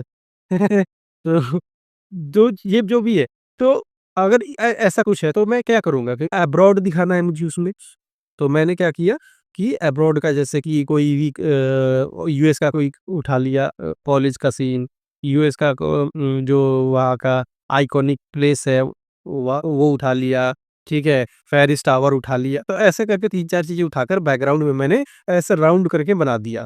वो गूगल से। हाँ, गूगल से उठा के फ़ोटोशॉप में ले जाके पीएनजी जोड़-जोड़ के मैंने बना दिया। उसके बाद मैं क्या करूँगा कि उसके बाद मेरा एक बंदे मैं लाऊँगा जो बंदा स्टडी कर रहा है, यानी पढ़ाई कर रहा है, लैपटॉप है उसके पास या बुक्स कुछ पढ़े हुए उसके पास। ये मैं एआई से जनरेट भी कर सकता हूँ या फिर गूगल से भी उठा सकता हूँ। एआई से लूनार्डो एआई। हाँ, लियोनार्डो है, बहुत सारे ऐसे हैं, जैसे आपका आजकल ये बहुत ज़्यादा चला हुआ है आइडियोग्राम, है ना? हाँ, मैं ज़्यादातर फ्री पिक यूज़ कर रहा था पहले कि वो सब्सक्रिप्शन उसका पड़ा हुआ था। अब मेरे पास वो भी नहीं है कि उन तो मैं मतलब कर लेता हूँ यही सब चीज़ें गूगल वगैरह से ही, ठीक है? तो मतलब यहाँ से आराम से आप बना सकते हैं। फिर मैं वो ले आए तो अब मुझे 2 चीज़ें मिल गई, अब्रॉड का चीज़ मिल गया, स्टडी मिल गया। अब मुझे पैसा कमाना दिखाना है ना उसको, तो मैं एक मनी का एक्सप्लोज़न मिलता है, ये आपको मिल जाते हैं बहुत सारे यूट्यूब पे एसेट्स वगैरह लोग देते हैं। मैं भी देता हूँ अगर मैं ब्रेकडाउन वगैरह वीडियो जब बनाता हूँ यूट्यूब पे तो। तो अब वो मैंने लगाया। तो फिर अब मैंने क्या किया कि बैकग्राउंड है मेरा अब्रॉड का, मेरा एक बंदा है वहीं पे पीएनजी में मैंने उसको कट करके लगा दिया कि ये बंदा पढ़ाई कर रहा है और उसके बैकग्राउंड में अब्रॉड वाला सीन चल रहा है और उसके बीच में से पैसा का एक्सप्लोजन आया। तो मेरा तीनों चीज़ इसमें क्या है कि आप अब्रॉड में पढ़ना चाहते हो, तो अब्रॉड का सीन, पढ़ाई का सीन और पैसे का सीन। तो ये 3 चीज़ों को मिलाकर मेरा प्लेट 1 बन गया। तो इस तरीके से मैं और सारी चीज़ों को प्लेट 2, प्लेट 3 करके बना देता हूँ। तो यही तो तरीका होता है मेरा स्टोरी को रिप्रेज़ेंट करने का किसी। हुँ, गॉट इट, इंटरेस्टिंग। तो सर अगर मैं अपनी वीडियो की क्वालिटी करना चाहता हूँ या कोई भी अगर अपने वीडियो की क्वालिटी इन्हेंस करना चाहते हैं, जैसे कि मैं अगर अपनी बताऊँ तो मैं 1080 पे सेव करता हूँ वीडियो। अगर मैं 2K पर वीडियो सेव करूँ तो इससे मेरी क्वालिटी इन्हेंस हो सकती है या मुझे कुछ और स्ट्रैटेजी यूज़ करनी चाहिए वीडियो को हाई क्वालिटी में सेव करने की या वीडियो की क्वालिटी इंक्रीज़ करने के लिए? पहले ये देखिए आप मान लीजिए कैमरा यूज़ कर रहे हैं या फिर आप अपना फ़ोन यूज़ कर रहे हैं, तो सबसे ज़रूरी ये है कि आप शूट किस पे कर रहे हैं। अगर आप शूट ही कर रहे हैं 1080p पे तो फिर आप रेंडर मारेंगे 2K पे या 4K पे भी तो उसका कुछ फ़ायदा नहीं है, है ना? तो आपका शूट ही होना चाहिए 4K पे, तो वो क्वालिटी मिलेगा। 4K में भी अब मान लीजिए कि बहुत सारे ऐसे कैमरा है जिसमें 4K 60 एफपीएस नहीं है, एफपीएस भी बहुत मायने रखता है ना? तो 60 एफपीएस है, 30 एफपीएस है, आप कितने एफपीएस पे शूट कर रहे हो और कितने हाई रेज़ोल्यूशन पे, जैसे 4K, 2K जो भी है। हाई रेज़ोल्यूशन के साथ आपका एफपीएस भी इम्पोर्टेंट करता है। अगर आपका शूट उतना अच्छा हुआ है, तो तब जाके आप एडिटिंग में भी वो चीज़ तो अब क्या होता है ना कि बहुत सारे लोग क्या करते हैं कि 4K फुटेज को 1080p का साइज़ ले लेते हैं और सोचते हैं कि ये 4K फुटेज में रेंडर मार दूँगा, तो फिर नहीं होता है ऐसा। ठीक है? तो रेंडर मारने से क्या ही फ़ायदा, है ना? अब मान लीजिए कि जैसे एक एक तरीका है, मान लीजिए कि जो बंदा है कि वो 1 प्लेट खाना खाता है। अब अगर उसको 2 प्लेट खाना है तो आप 2 बार दोगे, ना कि उसी प्लेट में ऐसे चढ़ा के दे दोगे, है ना? तो उसका मतलब उससे नहीं बनता। तो वही सेम चीज़ है कि अगर अगर वो उसको 4K चाहिए तो आपको सीक्वेंस भी 4K का ही देना पड़ेगा आपको। मतलब कि अगर हमें वीडियो की क्वालिटी एनहांस करनी है, तो हमें मतलब कि 2K या 4K में ही शूट करनी होगी। अगर हम 1080 में करेंगे, तो इसको एनहांस करने का कोई वे नहीं है। करने का कोई मतलब नहीं है और प्लस आपकी क्वालिटी कैसे देखिए ये तो रेज़ोल्यूशन की बात हो गई। अब आप 4K में शूट कर लो, 2K में शूट कर लो और लाइटिंग अच्छी नहीं, तो फिर वो भी मतलब नहीं उसका भी। तो बहुत सारी चीज़ें देखिए शूट के में ना बहुत सारी चीज़ों का ध्यान रखना पड़ता है इन सब चीज़ों में। शूट, लाइटिंग, आपका फ्रेमिंग, आपका ऑडियो, आपका कितने रेज़ोल्यूशन पे शूट हो रहा है, ये सब कुछ मायने रखता है। तो इसलिए कहते हैं ना कि कंटेंट क्रिएशन इतना आसान नहीं है जितना लोगों को लगता है। लोगों को सिर्फ़ एक वीडियो दिखता है, ठीक है? लेकिन कंटेंट क्रिएशन में कितनी चीज़ों का ध्यान रखना पड़ता है, वो एक कंटेंट क्रिएटर ही जानता है। उसके बैकएंड में कितना वर्क होता है, कितनी डिफ़िकल्टीज़ होती है, वो एक वीडियो एडिटर या एक कंटेंट क्रिएटर ही जानता है। कंटेंट क्रिएटर ही समझ सकता है। दूसरे के समझने के बस की एक व्यूअर जो सिंपल सिर्फ़ वीडियोज़ देखता है, उसको नहीं पता लगना। एग्ज़ैक्टली। तो सर किसी टूल को अगर मुझे मास्टर करना है, premium pro da Vinci resolve, CapCut, तो क्या बेस्ट वे है उसको मास्टर करने का? हमें लेक्चर देखना चाहिए और प्रैक्टिस करना चाहिए या कुछ और करना चाहिए? कैसे हम एक टूल्स को मास्टर कर सकते हैं? एक यही चीज़ है प्रैक्टिस। प्रैक्टिस ही को एक कहावत है ना कि practice makes a man perfect. तो प्रैक्टिस ही आपको मास्टरी करा सकता है। 7 दिन में, 1 हफ्ते में जो ये यूट्यूब पे डाल देते हैं कि मास्टरी करा दूँगा, हैं, नहीं होता है, ठीक है? ये चीज़ें पॉसिबल ही नहीं होती है। मतलब आप सोचो ना, आप कोई भी एक सिंपल सा काम ले लो आप, चल दो सॉफ्टवेयर छोड़ दो आप। कोई एक सिंपल सा काम आप ले लो कि जैसे कि आपको मोबाइल में कुछ बनाना है या कोई भी काम, या जब तक आप उसको टाइम नहीं दोगे कैसे सीख जाओगे यार? कोई अब 1 हफ्ते में वो टूल आपको कैसे सिखा देगा? बेसिक चीज़ बता देगा, मोबाइल का स्क्रू खोलना कोई बता देगा, मदरबोर्ड के बारे में कोई नहीं बताएगा। या मदरबोर्ड में क्या-क्या चीज़ें आती है, वो चीज़ें सीखने के लिए आपको टाइम देना पड़ेगा। तो उसी तरीके से एडिटिंग में कोई टूल आपको सिखा देगा, कट कैसे मारना है, ट्रांज़िशन कैसे डालना है, इफ़ेक्ट कौन-सा किस चीज़ के लिए होता है। बट जब तक आप प्रैक्टिस करेंगे नहीं, आपको आएगा नहीं। क्यों? क्योंकि जब प्रैक्टिस आप करेंगे ना, तभी आपको समझ में आएगा कि इसमें दिक्कत क्या आ रही है। जैसे एक मिस्त्री को जब अगर कोई मिस्त्री है, जैसे मान लीजिए घर बनाता है ना? ईंट ही तो जोड़ता है वो। लोगों को तो ये लगता है ना ईंट जोड़ रहा है। तो जब एक बार ईंट जोड़ने बैठोगे, जब जब जब ऐसे जाएगा, ऐसे चला जाएगा, जब आपका ईंट, दीवार ऐसे की जगह ऐसे हो जाएगी, तो पता लगेगा कि वो क्या कर रहा है ना? कितना मेज़रमेंट के साथ वो बनाता है ना? तो सेम चीज़ है यार इसमें भी, कि आपको आपकी काम में कब जब दिक्कत आता है ना, तभी आप परफेक्ट बनते हो, है ना? काम किया, उसमें कुछ दिक्कत आई, उस चीज़ को फिर सीखा, फिर काम किया, फिर उसमें दिक्कत आई, फिर सीखा। ऐसे कर के मतलब आप बेहतर बनाते हो। जैसे कि क लोग कहते हैं कि खाना बनाने में अगर आपको पहले दिन बनाते हो, बेकार बन गया, जल गया। दूसरे दिन बनाओगे, ध्यान रखोगे, जले नहीं। तीसरे दिन बनाओगे, स्वाद अच्छा आना चाहिए। ऐसे करते-करते जब आप 10 दिन बनाते हो, तो 11वाँ दिन ऑटोमेटिक खाना अच्छा बन जाएगा। तो उसी तरीके से एडिटिंग है। मतलब धीरे-धीरे जैसे ही आप प्रैक्टिस करते जाओगे, धीरे-धीरे वो चीज़ इम्प्रूव होते चला जाएगा। राइट। वो चाहे हम अपने एक्सपीरियंस से सीखें या सामने वाले के एक्सपीरियंस से सीख लें, जो ऑलरेडी उतना मिस्टेक कर चुके हैं। तो उससे हम काफ़ी जल्दी सीख सकते हैं कि क्या मिस्टेक हमें अवॉइड करनी चाहिए। सर, मैं चाहूँगा कि आप बताएँ कि जैसे कि कहा जाता है कि प्रैक्टिस इम्पोर्टेंट है, बट राइट वे में हमें प्रैक्टिस करनी चाहिए। मतलब कि हमें अगर राइट वे में अगर प्रैक्टिस करें तो उसका एफर्ट हो सकता है कि हमें ज़्यादा मिले, हम गलत जगह मेहनत करने से बच जाएँ। तो राइट वे क्या है प्रैक्टिस करने के, वीडियो एडिटिंग सीखने के लिए, कोई टूल मास्टर करने के लिए? मैं कहूँगा एक टूल मास्टर करने की जगह ना, आप पूरे एडिटिंग पे फ़ोकस कीजिए, किसी को भी। ज़रूरी नहीं कि उसको प्रीमियर को ही एकदम मास्टरी करना है, आफ्टर इफेक्ट को ही मास्टरी करना है। मैं तो कहूँगा ये 3 टूल तो आपको सीख लेना चाहिए बेसिक। उसके बाद आप समझो कि कहाँ पे किस चीज़ को एडिट करना है। अगर मान लीजिए कि आप कोई भी काम कर रहे हो, अब जैसे आजकल ना 2 चीज़ें बहुत ज़्यादा ट्रेंडिंग चल रही है, टाइपोग्राफी और 3D कैमरा एनिमेशन। तो आप इस चीज़ को मास्टरी कर लो। एडिटिंग में भी ना आपको मास्टरी करनी चाहिए कि आप किस फ़ील्ड में जाना चाहते हैं। जैसे देखिए वेडिंग और इवेंट एडिटिंग ये एक अलग दुनिया है। शॉर्ट फ़िल्म की एडिटिंग एक अलग दुनिया है, ठीक है? डॉक्यूमेंट्री टाइप एडिटिंग अलग चीज़ है। टॉकिंग हेड अलग चीज़ है। फेसलेस चैनल्स की एडिटिंग अलग चीज़ है। मोटिवेशनल अलग चीज़ है। मतलब हर चीज़ में ना जैसे ऐसा नहीं कि एक ही चीज़ उठा के आप कर सकते हो। अब जैसे मेडिकल लाइन है, तो आप मेडिकल्स वाले का एडिट करो। गेमिंग लाइन में तो गेमिंग वाले का क्रिएटर का एडिट करो। आप स्टॉक मार्केट का करना है तो स्टॉक मार्केट वाले का एडिट करो। इससे क्या होगा कि आपको पता होगा कि हाँ, इस चीज़ को विजुअली कैसे दिखाते हैं और उस चीज़ में आप एक्सपर्ट बन जाते हो। तो जिस क्रिएटर को आप अप्रोच करोगे, तो आप कोशिश करो कि उसी नीश के क्रिएटर को अप्रोच करो, ताकि आप दिखा सको कि मैं ऑलरेडी इस नीश के क्रिएटर का एडिटिंग कर रहा हूँ। तो वो जल्दी अट्रैक्ट होगा।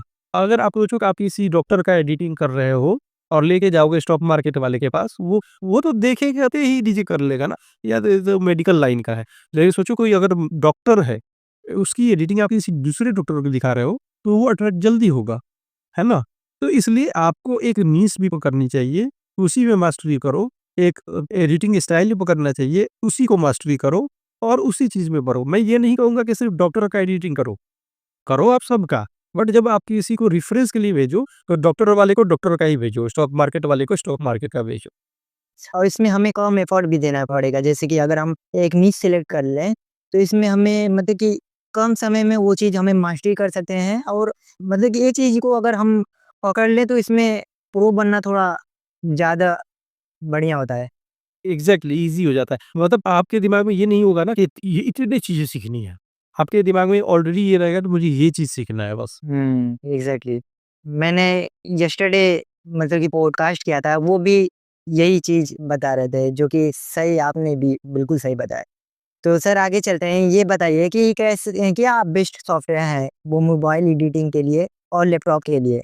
देखिए, अगर मैं तो कहूँगा ना मोबाइल एडिटिंग के लिए मेरे पास इतना पता नहीं है, क्योंकि मैं मोबाइल एडिटर नहीं हूँ। हाँ, लोग लेकिन जैसे कैपकट यूज़ करते हैं, मैं पहले काइनमास्टर यूज़ करता था, बट पता है क्या, ये प्रोफ़ेशनल चीज़ है नहीं, तो आपको अवॉइड करना पड़ता है। जिनको मतलब देखिए इनकम के लिए आप कमा सकते हो थोड़ा बहुत मोबाइल के थ्रू, बट प्रोफ़ेशनल वे में आप नहीं जा सकते। है ना? इन चीज़ों के थ्रू। तो मोबाइल के बारे में मैं ज्ञान नहीं दे सकता, ना ही मैं बता सकता हूँ कि मोबाइल के बारे में, बट हाँ, कैपकट और काइनमास्टर लोग यूज़ करते हैं तो कर सकते हैं। हाँ, इनशॉट भी है वो, ये सारे मतलब मुझे पता है कुछ ऐप्स हैं मेरे मोबाइल में, मैं यूज़ नहीं करता।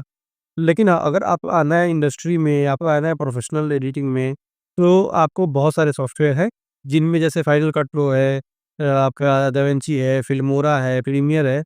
इन सबको सीख सकते हो, लेकिन इंडस्ट्री में अभी सबसे ज़्यादा चलने वाला टूल प्रीमियर प्रो ही है, एडोबी का। मतलब इंडस्ट्री में इसका माँग है। दाविंची भी अब आ चुका है मार्केट में, बहुत अच्छा कॉम्पिटिशन दे रहा है, बट अभी भी थोड़ा-बहुत मतलब चल रहा है इसका। जैसे प्रीमियर का पहले से चलते आ रहा है, तो अगर ज़्यादातर आप कॉर्पोरेट लाइन में जाओगे तो प्रीमियर ही मिलता है। बट मैं ये कहूँगा कि ऐसा नहीं है कि दाविंची ज़्यादा दिन तक मतलब पीछे रहने वाला है, बट हाँ, सीखना है उसको भी सीख सकते हैं, लेकिन अभी के लिए मैं अगर अपनी चॉइस बताऊँ, सबका अलग होना चाहिए। प्रीमियर प्रो से आपको स्टार्ट करना चाहिए और इसी को टूल को आपको सीखना चाहिए अच्छे से, और एडोबी का जो भी सॉफ्टवेयर है आप उनको सीख सकते हैं। Got it. सबकी सर हर सॉफ्टवेयर की अपनी-अपनी पहचान होती है। जैसे कि अगर हम दाविंची की बात करें, आई थिंक ये डिज़ाइनिंग के लिए जाना जाता है ना दाविंची? नहीं, दाविंची जो है वो आपका एडिटिंग सॉफ्टवेयर है। जी, जैसे कि इसमें डिज़ाइनिंग काफ़ी बेटर हम कर सकते हैं दाविंची में। हाँ, मतलब ये नहीं, ऐसा नहीं है कि जो वो तो आप प्रीमियर में कुछ नहीं कर सकते, वैसा ही दाविंची क्या है, वो नोड बेस्ड एडिटिंग है। जैसे मैं इसमें 2 फ़र्क मैं बता देता हूँ। नोड बेस्ड एडिटिंग के लिए आप दाविंची में जाते हो, और अगर आप लेयर बेस्ड एडिटिंग करते हो ना, तो वो प्रीमियर है। तो होता क्या है ना कि ज़्यादा सॉफ्टवेयर्स जो जैसे लोग आफ्टर इफेक्ट यूज़ करते हैं, फोटोशॉप, इलस्ट्रेटर, एडोबी के सारे सॉफ्टवेयर्स ना वो लेयर बेस्ड होते हैं। नोड बेस्ड ना थोड़ा कॉम्प्लिकेटेड होता है। लेयर बेस के थ्रू तो लोग इसलिए मतलब ना यूज़र फ्रेंडली हो जाते हैं प्रीमियर के से दाविंची की जगह। तो आसान पड़ता है मतलब सीखना प्रीमियर दाविंची के थ्रू, बट आप जिस सॉफ्टवेयर को सबसे पहले सीखने चल जाते हो ना, वही सॉफ्टवेयर आसान लगता है। Got it. क्या सर आपने मिस्टेक की वीडियो एडिटिंग की जर्नी में? जो मिस्टेक हमें अवॉइड करनी चाहिए एज़ अ वीडियो एडिटर? मैंने एज़ अ वीडियो एडिटर सही बताऊँ तो एक ही कंपनी में ना मैंने बहुत ज़्यादा दिन लगा दिया। मतलब जब मैं जॉब कर रहा था एज़ अ वीडियो एडिटर, तो मैंने ना एक कंपनी में 5 साल दे दिया। ये मेरे लाइफ़ का सबसे बड़ा मिस्टेक कि एक किसी क्रिएटर को इतने साल दे के, और फिर क्या होता है कि आप जब किसी एक क्रिएटर के लिए काम करते हो ना, हाँ। आपका ग्रोथ नहीं हो पाता है, आप ग्रो खुद नहीं कर पाते। क्रिएटर ग्रो कर जाता है, क्यों? क्योंकि आप दिन ब दिन उसी का क्वालिटी बढ़ाते चले जाते हो। ये मेरी लाइफ का सबसे बड़ा मतलब बड़ी गलती थी ये, और साथ ही साथ मैंने अपने आप को अपग्रेड नहीं किया। किया, मतलब ऐसा नहीं है कि किया, बट मैं रह गया बेसिक और इंटरमीडिएट तक अपग्रेडेशन में। उसको मैंने मास्टरी नहीं की अच्छे से, क्योंकि मैंने टाइम नहीं दिया। तो इसलिए वक़्त के साथ आप अपने एडिटिंग को ना हर टूल से, अब जैसे मैंने क्या किया कि मैं पेपर एनिमेशन जो होते हैं जैसे अली अब्दाल का है, मैंने उसको सीख लिया, मास्टरी नहीं की। 3D कैमरा एनिमेशन जैसे डॉक्यूमेंट्री में चलता है, सीख लिया, मास्टरी नहीं की। आपका इवेंट एडिटिंग मैंने सीख लिया, मास्टरी नहीं की। शॉर्ट फ़िल्म एडिटिंग मैंने सीख लिया, मास्टरी नहीं की। ये मेरी सबसे बड़ी गलती होती थी कि किसी चीज़ को मैं ना बहुत परफेक्टली नहीं करता हूँ। सीख लेता हूँ और फिर आगे बढ़ जाता हूँ। बट हाँ, ये चीज़ है कि मैं सीख लेता हूँ, बट सीखना ही इम्पोर्टेंट नहीं है, आपको उसमें मास्टरी करनी ज़रूरी है, मतलब अच्छे से उसको सीखना, अच्छे से जानना, उसपे कम से कम 10, 15, 20 वीडियो बना लेना, ये चीज़ बहुत ज़रूरी है। व्हाई? जैसे कि हमें मास्टरी करना चाहिए कोई सॉफ्टवेयर। बेसिक सीख लें तो ये इनफ नहीं होता है? हाँ, नहीं, बेसिक सीखने से इसलिए नहीं होता है क्योंकि बेसिक बेसिक आपने टूल ही आते हैं, तो अगर मान लीजिए कि आपने टूल ही सीख लिया, क्या फ़ायदा उस टूल का? जब अगर मान लो एडिटिंग के लिए जब डिमांड आएगा आपके पास, जैसे जियो लेयर आपने बहुत सारा मैप एनिमेशन देखा होगा, है ना? जियो लेयर मुझे आता है, मैंने बहुत अच्छे से नहीं आता। जब आप काम करने जाते हो ना, तो चीज़ें फँसने लगती हैं, जब आप मास्टरी नहीं कर पाते उसमें तो। फिर उस टाइम में आप घंटे का काम 4 घंटे लगाओगे, दिक्कत यहाँ आ जाती है। इसीलिए मास्टरी ज़रूरी है कि आपका जी टाइम देखिए एडिटिंग में ना जितना ज़्यादा स्किल इम्पोर्टेंट है, उतना ही टाइम इम्पोर्टेंट है ना? तो आपके पास स्किल है और आपके पास स्पीड नहीं है, तो फिर एक वीडियो एडिट करते रह जाओगे, क्या ही कमा पाओगे? तो मास्टरी इसीलिए ज़रूरी है, क्योंकि आपको डिलीवर भी तो करना है टाइम पे सामने वाले को। हुँ। तो सर कुछ बताइए कि कैसे हम स्पीड को इंक्रीज़ करें? वही सेम चीज़ मैं बता रहा हूँ कि ये प्रैक्टिस, हर टूल को पकड़िए, हर ट्रेंड को पकड़िए, उसको प्रैक्टिस कीजिए, 50 वीडियो एडिट कीजिए, आप उसमें मास्टरी कर गए, फिर उसके बाद आगे बढ़ जाइए। सर मैं 2 दिन पहले आपकी वीडियोज़ देख रहा था, बहुत ही ज़्यादा बढ़िया आप एडजस्टमेंट करते हैं, बहुत बढ़िया आप एडिट करते हैं। तो मैं चाहूँगा एक चीज़ पर फ़ोकस करने की कि आप एडजस्टमेंट कैसे इतना बढ़िया करते हैं? कैसे हमें अपनी वीडियो एडजस्ट करना चाहिए? देखिए, मैं आपको बताता हूँ, मैं शूट अगर कोई भी करता हूँ ना, सबसे पहले मैं अपना स्क्रिप्टिंग कर लेता, स्क्रिप्टिंग करने के बाद मैं थोड़ी-सी सोचता हूँ कि उसमें विजुअल्स क्या दूँगा, ठीक है? उसमें विजुअल्स मुझे क्या देना चाहिए? चैट जीपीटी भी यूज़ कर लेता हूँ कि विजुअल्स के लिए, फिर थोड़ा-सा दिमाग में अपना आता है, मैं क्या करता हूँ 2-3 गूगल पे गया, वहाँ पे जो भी कैमरा का एनिमेशंस देख लिया, कैमरा का एंगल देख लिया, वहाँ से चीज़ें उठा के मैं उसको रख लेता हूँ कि मुझे इस तरीके से अपना रखना है। साथ ही साथ देखिए मैं ना अपना सारा वीडियो फ़ोन से शूट करता हूँ, ठीक है? तो फ़ो बट सबसे ज़्यादा इम्पोर्टेंट जो है मेरा वो होता है वो लाइटिंग का कि मैं लाइटिंग अच्छी रखता हूँ ताकि मतलब चीज़ें अच्छे से दिखे। क्योंकि देखिए आप एडिटिंग में जब एडजस्टमेंट करने जाते हो ना और आपका वीडियो का क्वालिटी अच्छा नहीं होता है, तो फिर आपका बेकार हो जाता है। उसके बाद मैं सारा कुछ जो है ना, वही सेम चीज़ करता हूँ जो मैंने बताया कि मैं पहला कटिंग करने के बाद, उसके बाद स्टार्ट करता हूँ उसको विजुअलाइज़ करना।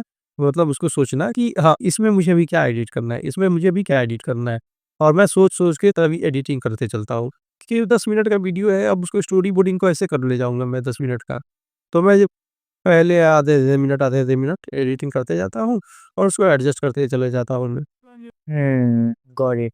क्या हमें अपने वीडियो में फ़िल्टर यूज़ करना चाहिए या सिर्फ़ एडजस्ट करना चाहिए वीडियो को बेस्ट कलर ग्रेडिंग के लिए?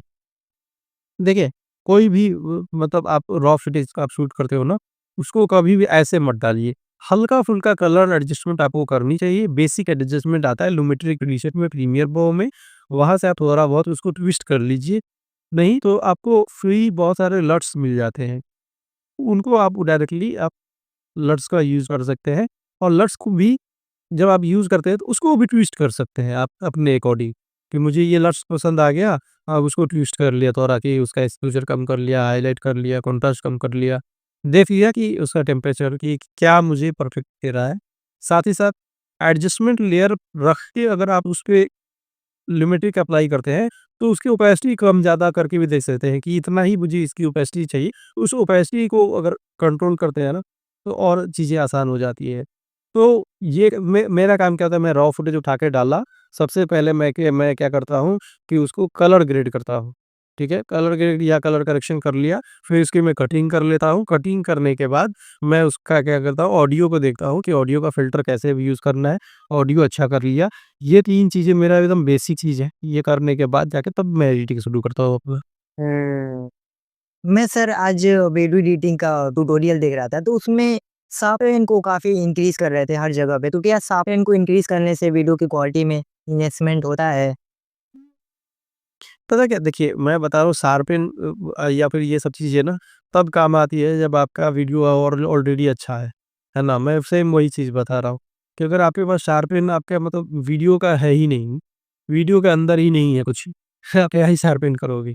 तो आपकी वीडियो एडिटिंग की जर्नी में क्या बेनिफिशियल या टूल्स रहे हैं जो आपको एडिटिंग में काफ़ी हेल्प किया है?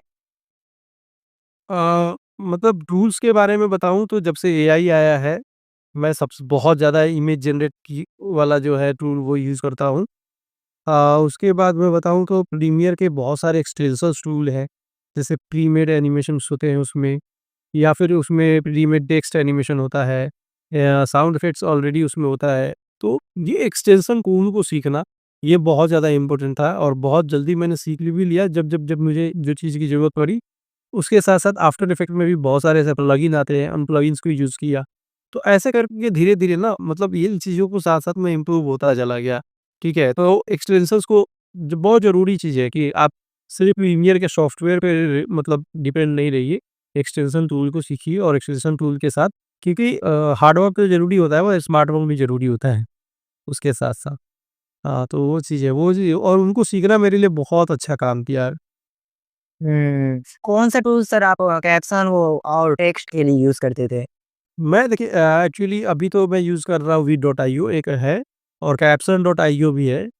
तो इन दोनों का मैं यूज़ करता हूँ, ये एआई का है बट थोड़ा-सा कॉस्ट जो सब्सक्रिप्शन होता है इनका, बट हाँ मैं इनका यूज़ करता हूँ और साथ ही साथ एआई टूल्स के लिए जैसे मैंने आपको बताया आइडियोग्राम वगैरह, पहले मैं फ्लिपी यूज़ करता था, इन्वेटो भी कुछ दिन पहले तक यूज़ करता था।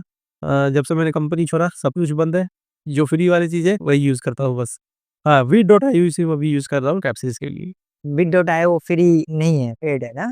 नहीं, नहीं, ये फ्री नहीं है, पेड है। फ्री वाले में शायद 720 एक्सपोर्ट होता है, लिमिटेड टाइम वगैरह सब कुछ होता है उसमें। अच्छा ये टूल्स यूज़ करने के बाद हमें उसके बाद भी कैप्शन को स्टाइल करना होता है या हमें सिर्फ़ वो यूज़ करना इनफ होता है? नहीं, उसमें देखिए मैं क्या करता हूँ ना, मेरा करने का तरीका होता है, मैं ग्रीन स्क्रीन पे ऑडियो के साथ रेंडर मार के ले जाता हूँ, हुँ। ठीक है? और उसको मैं सबटाइटल कर देता हूँ, तो उसमें ना प्री मेड टेम्पलेट्स बने होते हैं, कौन-सा टेम्पलेट आपको यूज़ करना है, वो सिलेक्ट कर लिया। कुछ करेक्शंस करने होते हैं, जैसे मान लीजिए कि मीट की जगह उसने एमआईटी लिख दिया या कुछ भी ऐसा हल्का-फुल्का मतलब देखिए अगर आपको 1 मिनट का कोई अगर सबटाइटल करने बैठोगे अपने से, तो आपको 2 घंटा, ढाई घंटा से ऊपर लग जाएगा। बट वही हाँ। अगर मुझे 5 मिनट, 10 मिनट लग रहा है, तो फिर मैं इसी से करूँगा। ये नहीं है कि एक क्लिक में सारा कुछ कर देता है, वो नहीं ऐसा नहीं है। बहुत सारा थोड़ा बहुत करेक्शन करना पड़ता है और साथ ही हुँ। साथ फ़ॉन्ट चूज़ करना, कौन-सा फ़ॉन्ट लेना है, कौन-सा स्टाइल लेना है, ये चीज़ें आपको बट बना बनाया होता है, उसको बस चूज़ करना होता है हमें। अच्छा सर ये बताइए कि अगर हमें वीडियो एडिटिंग बढ़िया से करना है तो क्या बेस्ट लैपटॉप है? क्योंकि मुझे ऐसा लगता है कि इसकी काफ़ी डिमांड है यूट्यूब पर। लोग पूछते हैं कि क्या बेस्ट लैपटॉप है वीडियो एडिटिंग के लिए? देखिए, मैं एक बात बताऊँ ना, वीडियो एडिटिंग के लिए कोई भी स्पेसिफ़िक पे नहीं जाइए आप। मैं ये कहूँगा मतलब अगर आपको चाहिए कि अच्छा-सा लैपटॉप हो, तो 60 के प्लस में आप जाइए। कोई भी कंपनी ले लीजिए, चाहे जैसे एसर ले लीजिए, चाहे आप लेनोवो ले लीजिए, चाहे डेल ले लीजिए, 60 के प्लस मतलब इसके नीचे वाला लेंगे ना, तो फिर उतना मज़ा नहीं आता उसमें। तो उसके अगर आपका 60 की है ना, मैं प्राइसिंग की बात कर रहा हूँ, कि इतना के ऊपर अगर आप जाते हैं ना, तो आप कंपनी कोई भी ले लो, आपको वो स्पेसिफिक चीज़ मिल ही जाता है, जो चीज़ आपको चाहिए, रिक्वायरमेंट जो आपकी होती है। तो मैं ये कहूँगा कि आप बस प्राइसिंग का ध्यान रखो, आपको चीज़ वैसा मिल जाता है। तो लैपटॉप के लिए कोई ये बट अगर मैं कोई कहे कि पीसी या लैपटॉप लेना चाहिए, तो मैं ये कहता हूँ कि हमेशा पीसी पे प्रेफ़र करो क्योंकि लैपटॉप ना साल के बाद धीरे-धीरे वो वीक पड़ जाता है। पीसी जैसा आज है, वो 4 साल बाद भी वैसे ही चलेगा। तो लैपटॉप के लिए मैं यही कहूँगा बट हाँ, छोटी-मोटी चीज़ें जो है जैसे कि आपको अब i7 कम से कम ले लीजिए, है ना? अगर आपको उसमें रैम चाहिए तो कम से कम 16 जीबी रैम होनी चाहिए। ठीक है, एसएसडी कम से कम आप डलवा लीजिए 500 और अगर आपको हार्ड डिस्क कम से कम 1 टीबी ये मिनिमम है। मैं मिनिमम की बात कर रहा हूँ। अब इसके नीचे तो जा ही नहीं सकते हम। इसके ऊपर हाँ, ये बात इसके ऊपर है कि एसएसडी मैं कहूँगा 1 टीबी करा लीजिए और अच्छा है, 500 जीबी की जगह। तो ये चीज़ें हैं कि छोटी-छोटी चीज़ें बट बहुत ज़्यादा इम्पोर्टेंट रखती है। तो ये बेसिक चीज़ें आपको रखनी चाहिए इतना तो कम से कम। हुँ, गॉट इट। अगर सर आपको एक वायरल रील एडिट करनी हो, उसमें आपका क्या स्टेप बाय स्टेप प्रोसेस होगा? क्या चीज़ें आप फ़ोकस करेंगे कि ये चीज़ मुझे एब्सोल्यूटली यूज़ करना है जिससे कि एक मैं मतलब कि आपको मैंने एक टास्क दिया, एक वायरल रील बनाना है। उसमें आप क्या चीज़ें यूज़ करेंगे? क्या अपना बेस्ट वर्ज़न कैसे लाएँगे उसमें? पता है क्या मैं सही बताऊँ तो कोई अगर मुझसे कहे ना कि मैं वायरल एडिट कर दूँ, मैं नहीं होता है भाई मेरे से। मैं ये बात सीधे बोलूँगा। इ नहीं देखिए, पता है क्या? कभी भी अगर कोई ये कहता है ना वायरल एडिटिंग, हुँ, नहीं होता है ऐसा। अच्छा। कंटेंट वायरल होता है, एडिटिंग वायरल नहीं होता है। हुँ, मैं सही बता रहा हूँ आपको मतलब एडिटिंग से चीज़ें वायरल कभी अगर होती ना, तो एडिटर्स आज ना बहुत ऊपर हो गए होते। कंटेंट हमेशा किंग होता है, हुँ, एडिटिंग बहुत ज़रूरी होता है, लेकिन हाँ, तो वायरल एडिटिंग नहीं होता। मैं ये कहूँगा अगर मेरा बेस्ट एडिटिंग देना है, हाँ, तो मैं अपने बेस्ट टूल्स यूज़ करूँगा और मैं थोड़ा-सा टाइम ज़्यादा लूँगा। क्योंकि एडिटिंग में टाइम बहुत इम्पोर्टेंट रखता है। जितना टाइम आप दोगे, सोचोगे, एक बार बनाया, खुद को पसंद नहीं आया तो डिलीट करके अगर दूसरी बना देते हो, हाँ। तो ये चीज़ें इम्पोर्टेंट होती है। बट कोई भी एडिटर को टाइम नहीं देना चाहता और पैसा भी नहीं देना चाहता। हुँ, पैसे भी कम देना है और टाइम भी नहीं देना है और एडिटिंग लेकिन हाई क्वालिटी चाहिए होता है। तो मतलब मैं ये कहूँगा ना मैं वायरल एडिटिंग तो मेरे से नहीं होना है। भाई अगर कोई बोलता है सामने मैं मना कर देता हूँ, नहीं होता वायरल एडिटिंग। हाँ। आपका अब आप बताओ मुझे आपको कैसा एडिटिंग चाहिए? क्योंकि देखो मैं मानता हूँ आपको एडिटिंग कैसा चाहिए मुझे रेफरेंस दो, फिर मैं आपको वैसा एडिटिंग दूँगा। हुँ। मतलब कि ये एक चीज़ है कि सर हम सिर्फ़ एडिटिंग पे डिपेंडेंट नहीं हो सकते या सिर्फ़ हम थंबनेल एडिटर पर नहीं डिपेंडेंट हो सकते कि हमें एक वायरल थंबनेल बनाना है या वायरल एडिटिंग बनाना है। हमें सभी चीज़ें मिक्स करके एक वीडियो वायरल होती है। Exactly, exactly. बहुत बड़ा लेसन सीखा आपसे मैंने। तो सर ये जानना चाहूँगा मैं कि कैसे एक बढ़िया अट्रैक्टिव हुक एडिट किया जाता है? क्योंकि आप ऑलरेडी जानते होंगे हुक का बहुत ज़्यादा इम्पोर्टेंट रोल होता है। तो इसके लिए हमें क्या करना होगा एक अट्रैक्टिव हुक एडिट करने के लिए? हाँ, देखिए अगर इस शॉर्ट्स की बात करें तो मैं शॉर्ट्स में ध्यान रखता हूँ, पहला 5 सेकंड। जैसे लॉन्ग फॉर्म में रहता है मैं 1 मिनट का ध्यान रखता हूँ, तो शॉर्ट्स में मैं पहला 5 सेकंड का। 5 सेकंड मेरा ऐसा होना चाहिए कि यूज़र रुक नहीं पाए। सॉरी, यूज़र स्क्रॉल नहीं कर पाए। मतलब यूज़र को समझ ही नहीं आए कि हो क्या रहा है। ये 5 सेकंड में इतनी कुछ आ जाए, इतना कुछ रहे उस 5 सेकंड में, उसको लगे अच्छा ये आया, ये आया, ये गया, ये आया, ये कैसे हुआ? वो सिर्फ़ सोचने में उसको वक़्त लगे ये हुआ कैसे? ये आया तो आके कैसे आया? ये क्या आया? क्या बता रहा है? कंटेंट तो बाद में वो सोचेगा, पहले एडिटिंग वो ऐसा देखे कि ये हुआ कैसे? वो ये सोचते हुए उसका 5 सेकंड निकल जाए। तो ये चीज़ की ध्यान हमें रखना होता है। उसके लिए मैं सारा टूल यूज़ कर लेता हूँ अपना, चाहे एटोमेक्स करके जिसमें पेपर एनिमेशन आता है, मेरा कैमरा एनिमेशन 3D का आता है या फिर मैं टाइपोग्राफी एक अब यूज़र क्या होता है कि जब आप टेक्स्ट लिखते हो स्टार्टिंग में, जैसे मान लीजिए कि मैं आपको बताने वाला हूँ 4 इम्पोर्टेंट चीज़ें। तो अब ये लाइन मैं जब लिखूँगा ना एक-एक वर्ड, तो यूज़र पढ़ना शुरू कर देता है उसको। तो 1 सेकंड तो उसका पढ़ने में निकल गया। तो आपने पढ़ा उसको पढ़ने पे मजबूर कर दिया जब इतना बड़ा-बड़ा टेक्स्ट उसके सामने ऐसे पॉप करके आ रहा है, तो आपने उसको पढ़ने पे मजबूर किया, सबटाइटल्स नहीं।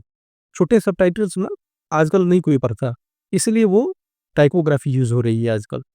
तो ये हुक होता है, प्लस आपको कैमरा एंगल्स जैसे रील्स में आप देख रहे होंगे, एक सेंटेंस एक वर्ड ऐसे बोला तो एक वर्ड ऐसे बोला, एक वर्ड ऐसे बोला, एक वर्ड ऐसे बोला, एक वर्ड ऐसे बोला, तो ये भी हुक होता है।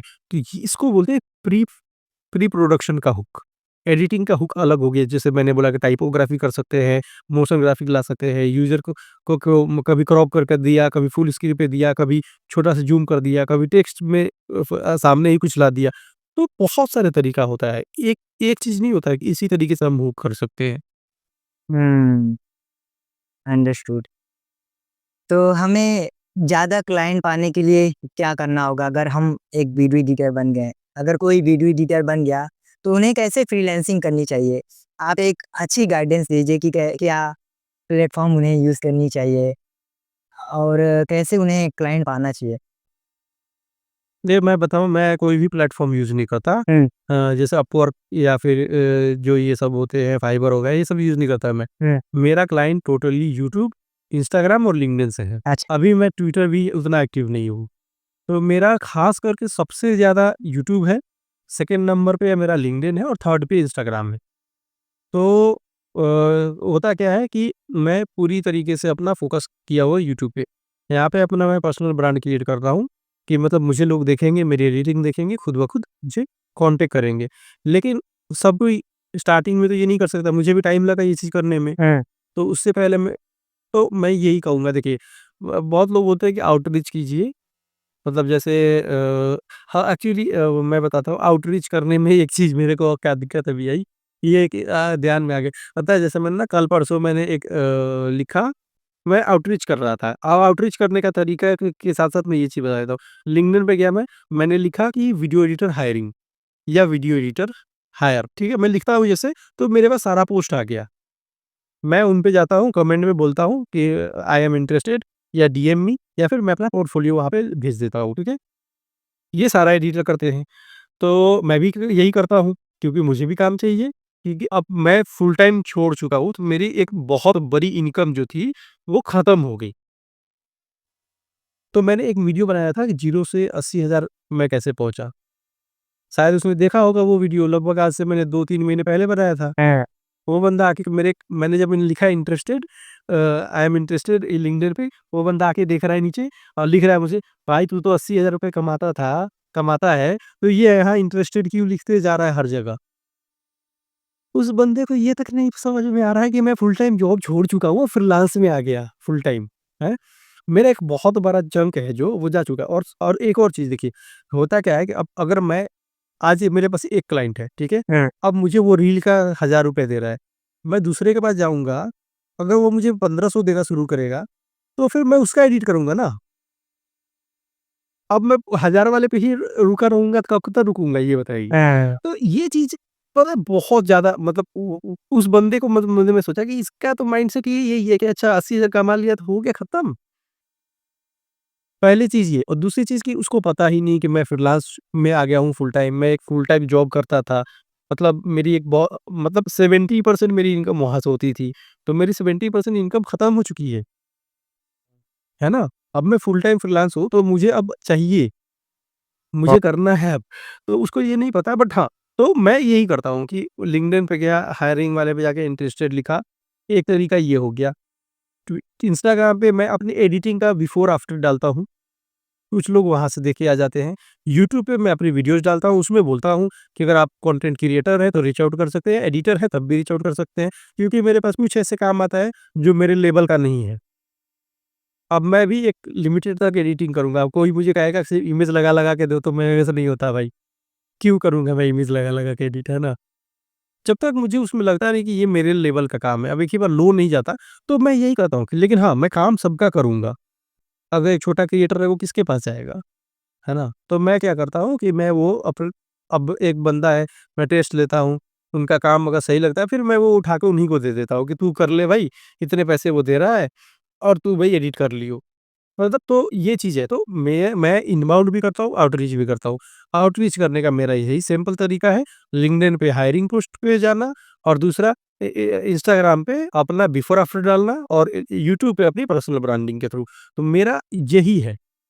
अभी मैं कोल्ड डीएम जो लोग करते हैं, अभी मैं वो नहीं कर रहा। लोग कोल्ड ईमेल करते हैं, वो मैं नहीं कर रहा। बस मेरा तरीका अभी यही है करने का। हाँ, मैंने सोचा हुआ है, मैं करूँगा, बट अभी ही काम का लोड मेरे पास बहुत ज़्यादा है। तो मैं चाह रहा हूँ कि फ्रीलांसिंग छोड़, मतलब फ्रीलांसिंग में कम घुस के मैं सोच रहा हूँ अपना खुद का कुछ करना, कि मैं खुद का यूट्यूब जो है, मेरा खुद का 2 यूट्यूब चैनल है, तो मैं उन पे फ़ोकस करना चाहता हूँ। एक है इनकम मेरा अच्छा खासा हो रहा है, उस चीज़ को कंटिन्यू रखूँगा, लेकिन फ़ोकस अपना मेरे मेन चैनल पे करना है। तो किसी को अगर मतलब मैं कहूँगा फ्रीलांसिंग करना है तो वही आसान तरीका है। आप लिंक्डइन पे, ट्विटर पे, हायरिंग पोस्ट पे डीएम करो, पोर्टफोलियो उनको दो, काम पसंद आएगा वो खुद आपको रीच आउट करेंगे। हुँ, सही बात। तो सर मैं ये आपके एक्सपीरियंस से जानना चाहूँगा कि क्या आपने फुल टाइम जॉब से शिफ्ट करके फ्रीलांसिंग में आ गए हैं, तो आपको क्या लगता है सर ये आपका एक बढ़िया डिसीज़न था या आपको क्या लगता है ये आपका रॉन्ग डिसीज़न था? मतलब कि शिफ्ट होने के बाद क्या एक फुल टाइम फ्रीलांसर बनना अच्छा होगा एक वीडियो एडिटर के लिए? आप सर अपने एक्सपीरियंस से बताइए क्योंकि आपके ऑलरेडी काफ़ी एक्सपीरियंस है वीडियो एडिटिंग के फील्ड में। देखिए मैं बताऊँ पहली चीज़ कि अभी 1 महीना हुआ है, हाँ। तो 100% चीज़ें मैं भी नहीं पता मुझे कि क्या मेरा ये डिसीज़न सही होने वाला है। लेकिन इस 1 महीने के हिसाब से मैं बता रहा हूँ कि मेरा ये 300% सही डिसीज़न था। अरे वाह! ठीक है? तो अभी 1 महीने बस, अब आगे चल के पता नहीं क्या होगा, क्या नहीं होगा, बट हाँ, मैं बता रहा हूँ कि इतना मैंने कंफर्टेबल अपने लाइफ में कभी सोचा ही नहीं था कि मेरी लाइफ होगी। But why sir? जब मर्ज़ी उठता हूँ, जब मर्ज़ी उठता हूँ, जब मर्ज़ी एडिटिंग करता हूँ, जब मर्ज़ी क्योंकि मुझे पता है कि डेडलाइन हाँ, यहाँ का। मुझे जाने का टेंशन नहीं, आने का टेंशन नहीं, ट्रैवल का टेंशन नहीं, उठना है और सीधे अपना बैठ जाना है पीसी पे, हाँ। है ना? तो ये चीज़ें फ्लेक्सिबिलिटी जो होती है ना, वो चीज़ें बहुत अच्छा मिला है मुझे इस चीज़ में। और साथ ही साथ मेरी इनकम में मतलब थोड़ा-सा ड्रॉप हुआ है, हाँ। बट जो मैं फुल टाइम में कर रहा था, वो मेरा बन जाता है। तो फिर क्या फ़ायदा फिर? आज फुल टाइम वाला बन रहा है, कल उससे ज़्यादा बनेगा। अभी आप कोल्ड ईमेल भी नहीं कर रहे हैं, तो थोड़ा-सा ड्रॉप कुछ हुआ नहीं है। कर रहा। हो सकता है अगर आप कोल्ड हाँ, हाँ, ईमेल कुछ करना नहीं। शुरू कर दें, तो हो सकता है ग्रोथ और भी ज़्यादा इंक्रीज़ होना स्टार्ट हो जाए। एग्ज़ैक्टली, एग्ज़ैक्टली इसमें कोई शक नहीं। अच्छा सर, क्यों एक वीडियो एडिटर को पर्सनल ब्रांड बनाना चाहिए? जैसे कि मैंने आपकी वीडियोज़ देखी, आप काफ़ी बढ़िया वीडियोज़ बना रहे हैं। तो क्यों एक वीडियो एडिटर को यूट्यूब पर आना चाहिए? अपना खुद का कंटेंट एक वीडियो एडिटर को क्यों बनाना चाहिए? इससे क्या बेनिफिट्स पता हैं? है देखिए जी। हाँ, एग्ज़ैक्टली मैं बता रहा हूँ देखिए, अगर आपको अकेले काम करना है, एडिटिंग करना है केवल, हुँ, तो फिर ज़ाहिर-सी बात है आप एक लिमिटेड इनकम कर पाएँगे। पर्सनल ब्रांड का मतलब होता है कि आप एक क्रिएटर को बता रहे हो कि आपको कंटेंट क्रिएशन आता है, सिर्फ़ एडिटिंग नहीं दिखा रहे उसको। हुँ, तो उसको पता लगेगा अच्छा ये बंदा अगर कंटेंट क्रिएटर है, हुँ, खुद का पर्सनल ब्रांडिंग क्रिएट कर चुका है, तो इसको पता है कि सामने वाले को रिक्वायरमेंट क्या है। हुँ, सामने वाले की रिक्वायरमेंट इसको पता है। तो पर्सनल ब्रांड इसलिए क्रिएट होता है, जहाँ तक मुझे लगता है कि अगर पर्सनल ब्रांड आपके पास क्रिएट हो चुका है, तो सामने वाले को लगता है कि मेरा पर्सनल ब्रांड भी ये बंदा क्रिएट करवा सकता है, एडिटिंग के थ्रू। तो सिर्फ़ इसमें एडिटिंग ही नहीं आती, पर्सनल ब्रांडिंग में आपका सोशल मीडिया, एसईओ ये सारी चीज़ें तो आप करते हो। एक यूट्यूब चलाने के लिए सिर्फ़ आपको एडिटिंग आना नहीं होता है। उसके लिए आपको आपको पब्लिशिंग आनी चाहिए, एसईओ का थोड़ा-सा नॉलेज होना चाहिए, तो आपको थंबनेल्स का नॉलेज होना चाहिए, ऑडियंस के रिटेंशन का पता होना चाहिए, टाइम ड्यूरेशन का पता होना चाहिए, कब जा रहा है, क्या हो रहा है। तो ये सब चीज़ें मायने रखती है। हुँ, तो जब इसलिए पर्सनल ब्रांड क्रिएट करते हैं क्योंकि लोगों को लगता है कि ये सिर्फ़ एडिटर नहीं है, कंटेंट क्रिएटर है और इसको ब्रांडिंग का मतलब पता है। तो मुझे लगता है कि लोगों को इसलिए पर्सनल ब्रांड पे अपने फ़ोकस करना चाहिए, ताकि सामने वाला जल्दी आप पे ट्रस्ट कर पाए।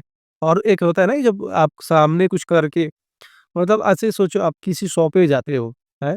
आपको जैसे 4 शॉप्स लगे हैं सामने, जीन्स लेना है आपको, है ना? एक एक पे आगे आपको दिख रहा है फ्रॉक टंगा हुआ, दूसरे पे आप गए पजामा टंगा हुआ, तीसरे पे आप गए जांघिया या फिर जो भी बनियान टंगा हुआ, चौथे पे जीन्स टंगा हुआ। आप जाओगे कहाँ पे? ये बताओ? जीन्स वाले पे। जीन्स वाले पे जाओगे। हुँ, क्यों अब आपके दिमाग में ये क्यों आया कि मुझे जीन्स क्यों वाले शॉप पे जानी चाहिए? क्योंकि उसकी मुझे रिक्वायरमेंट। उसकी आपको रिक्वायरमेंट हो, सेम चीज़। आपको पर्सनल ब्रांड तभी आप क्रिएट करते हो तो जब सामने वाला दिखता है कि ये खुद बंदा पर्सनल ब्रांडिंग क्रिएट कर रहा है, सिर्फ एडिटिंग नहीं कर रहा है, तो वो आपके पास आएगा ना कि सिर्फ एक एडिटर के पास जाएगा। हुँ, हो सकता है कि बनियान वाला भी जीन्स रखा हुआ है अंदर, हो सकता है साड़ी वाला भी रखा हुआ है जीन्स अंदर, हुँ, लेकिन आप जाओगे किसके पास? जो दिखेगा मुझे। जीन्स वाले के पास, जिसके पास जीन्स दिखा, हाँ। हुँ, सेम चीज़ है, पर्सनल ब्रांडिंग शो करता है आपकी चीज़ें, जहाँ पे आप किसी भी क्लाइंट को या फिर किसी कस्टमर को लेके आ पाते। राइट। तो सर, अगर कोई जस्ट स्टार्ट किया वीडियो एडिटिंग, उनके लिए आपकी क्या टिप्स होगी? वो कैसे बिगिनर टू प्रो लेवल पर पहुँच सकते हैं? मैं एक चीज़ बताऊँ देखिए, बिगिनर से प्रो पे अगर आपको जाना है, तो सबसे पहली चीज़ मैंने एक वीडियो इस पे अभी रिसेंटली ही बनाया था, लेकिन मैं आपको बता देता हूँ देखो, मतलब ना मैं एज़ अ कंटेंट क्रिएटर अभी नहीं बता रहा हूँ, एज़ अ वीडियो एडिटर बता रहा हूँ, ठीक है? प्रीमियर सीखो, फ़ोटोशॉप सीखो, इलस्ट्रेटर सीखो, आफ्टर इफेक्ट्स सीखो, सिर्फ़ टूल सीख लो चारों की, ठीक है? जब चारों सॉफ्टवेयर आपको आ गया, उसके बाद आप जाओ कि आपको कौन से फ़ील्ड में जाना है। वेडिंग में जाना है, डॉक्यूमेंट्री एडिट करनी है, गेमिंग वीडियोज़ एडिट करनी है, टॉकिंग हेड एडिट करनी है, कौन से एडिट करनी है, ठीक है? उस एडिटिंग के चैनल्स को सब्सक्राइब कर लो, ठीक है? उस चैनल के क्रिएटर्स को सब्सक्राइब कर लो, उनको एडिटिंग को देखो। पसंद आने लगेगा आपको कि अच्छा ये चीज़ ऐसे करता है, ये चीज़ ऐसे करता है, उठाओ उतना पार्ट, खुद से एडिट करके देखो, क्या वो एडिटिंग कर पा रहे हो? नहीं कर पा रहे हो, बंद कर दो। फिर जाओ देखो, जैसे मान लो कि आपकी डॉक्यूमेंट्री उठा लिया आपने, डॉक्यूमेंट्री एडिटिंग देखना है, तो आप लिखो गूगल पे या यूट्यूब पे डॉक्यूमेंट्री एडिटिंग ब्रेकडाउन। एकदम सिंपल से लेके आपको एडवांस तक सारा कुछ बताया। जैसे मैंने बहुत बार ब्रेकडाउन किया हुआ है, रील्स का, शॉर्ट्स का, डॉक्यूमेंट्री का। तो ऐसे-ऐसे बहुत सारे वीडियो एडिटर हैं जिन्होंने ब्रेकडाउन करके रखा हुआ है। तो वो उठाओ, उसमें आपको ना बेसिक से लेकर मतलब स्टार्ट से लेकर अंत तक बना बताते हैं। ये पूरा एक क्लिप कैसे बना है। तो वो चीज़ जितना आप देखोगे उतना ज़्यादा आएगा। तो आपने टूल सीख लिया, आपने उसके बाद उसको प्रैक्टिस कर लिया, फिर आपने ब्रेकडाउन देखा और ब्रेकडाउन से आप बहुत सारी चीज़ें सीखे। उस ब्रेकडाउन में बहुत सारे लोग एसेट्स दे देते हैं, तो उन एसेट्स को आप कलेक्ट करते जाओ, तो आपके पास कुछ एक अच्छा-सा कलेक्शन हो जाएगा। तो इस तरीके से आप क्या करोगे, जब ब्रेकडाउन देखना शुरू कर दोगे, उसको प्रैक्टिस करना शुरू करो। पहले कुछ गलतियाँ होंगी, उनको सुधारो, फिर कुछ गलतियाँ होंगी, फिर उनको सुधारो। करते-करते आपको महीने 2 महीने में आप में खुद इम्प्रूवमेंट इतना दिखने लग जाएगा। तो इस तरीके से बट आपको प्रैक्टिस ही करना पड़ेगा। कोई भी चीज़ में आपको परफेक्ट होना है, तो प्रैक्टिस ही करना है। लेकिन हाँ, सबसे पहले आप ये सीखो कि मैं सॉफ्टवेयर आना चाहिए, टूल्स आना चाहिए आपको अच्छे से। अब आप सोचोगे कि आज टूल सीख लिया, कल मास्टरी कर लूँ, तो ये नहीं होने वाला। हुँ, हुँ। अच्छा क्यों हम फ्रीलांसिंग में फ़ेल होते हैं? कभी ऐसा होता है कि हम बढ़िया से कभी क्लाइंट नहीं पा पाते हैं, तो क्यों कुछ फ्रीलांसर फ़ेल होते हैं?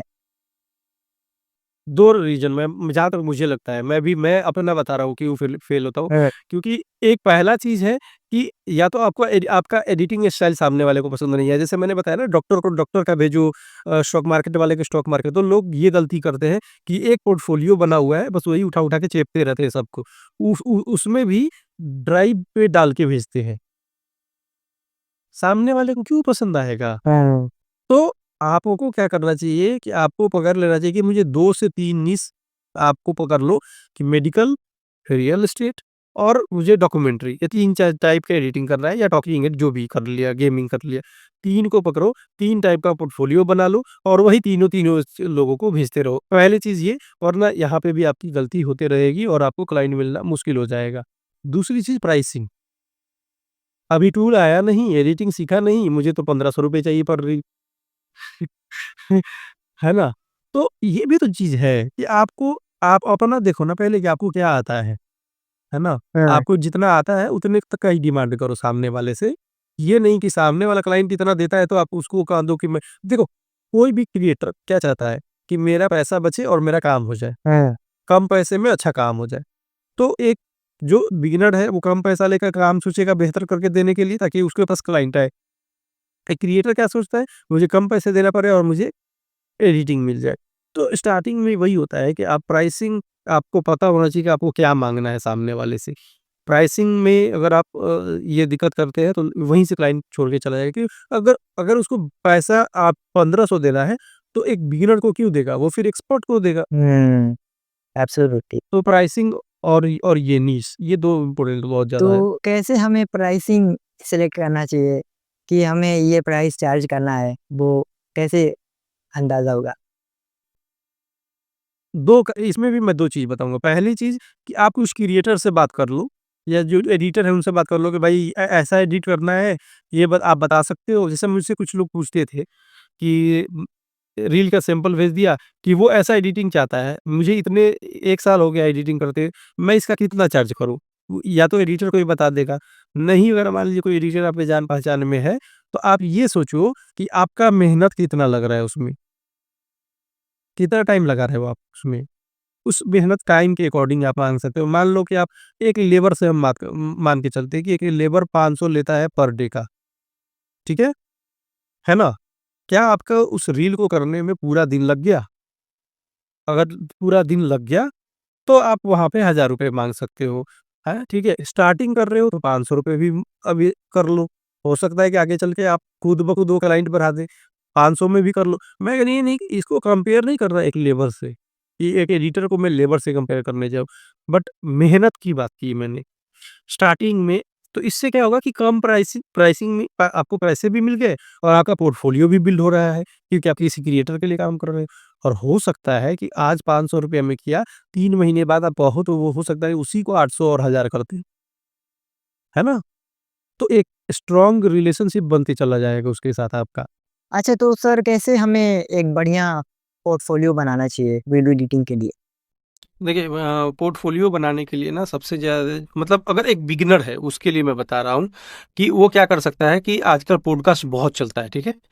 तो पॉडकास्ट के क्लिप्स कट कर ले 5 मिनट के लिए भी और छोटा-छोटा 1-1 मिनट के लिए भी। 1-1 मिनट को वो शॉर्ट्स और रील के फॉर्मेट में एडिट कर ले, लॉन्ग फॉर्म में उसी को एडिट कर ले। एक तरीका ये है कि इसको पोर्टफोलियो और उसको आप लॉन्ग फॉर्म, शॉर्ट्स ऐसे लिख-लिख के उसमें डाल सकते हैं अपना एडिटिंग। दूसरी चीज़ कि मान लीजिए कोई भी डॉक्यूमेंट्री बना रहा है तो उसके पास वॉइस तो होगा, विजुअल्स छोड़ दीजिए आप। वॉइस निकाल लीजिए और उस वॉइस पे आप खुद से एडिट कीजिए। विजुअल्स आपके अब मान लीजिए कि एक तरीका बता रहा हूँ कि ध्रुव राठी का वीडियो उठा लिया, उसका ऑडियो 1 मिनट का उठाया, उसका वीडियो हटा दिया, ऑडियो रखा। उस वीडियो से उसको पता है कि हाँ, ऐसा-ऐसा विजुअल उसने दिखाया है। सेम चीज़ वो एडिट करे, प्रैक्टिस करे। क्या वो बना पा रहा है? बना दिया, बहुत अच्छा। नहीं बना पाया तो उसको एक बार जाके डॉक्यूमेंट्री एडिटिंग स्टाइल चेक करे और जो बन पा रहा है उससे जैसा बना उसको फिर उसको उठा के अपने पोर्टफोलियो में डाले। तो जैसे कि ना बहुत सारे एडिटर्स को ये दिक्कत आता है कि रॉ फाइल कहाँ से लाऊं, क्या मैं एडिट क्या करूं, है ना? तो आपको क्या करना चाहिए कि सिर्फ शॉर्ट्स का एडिटिंग मत दिखाओ, सिर्फ लॉन्ग फॉर्म का एडिटिंग मत दिखाओ।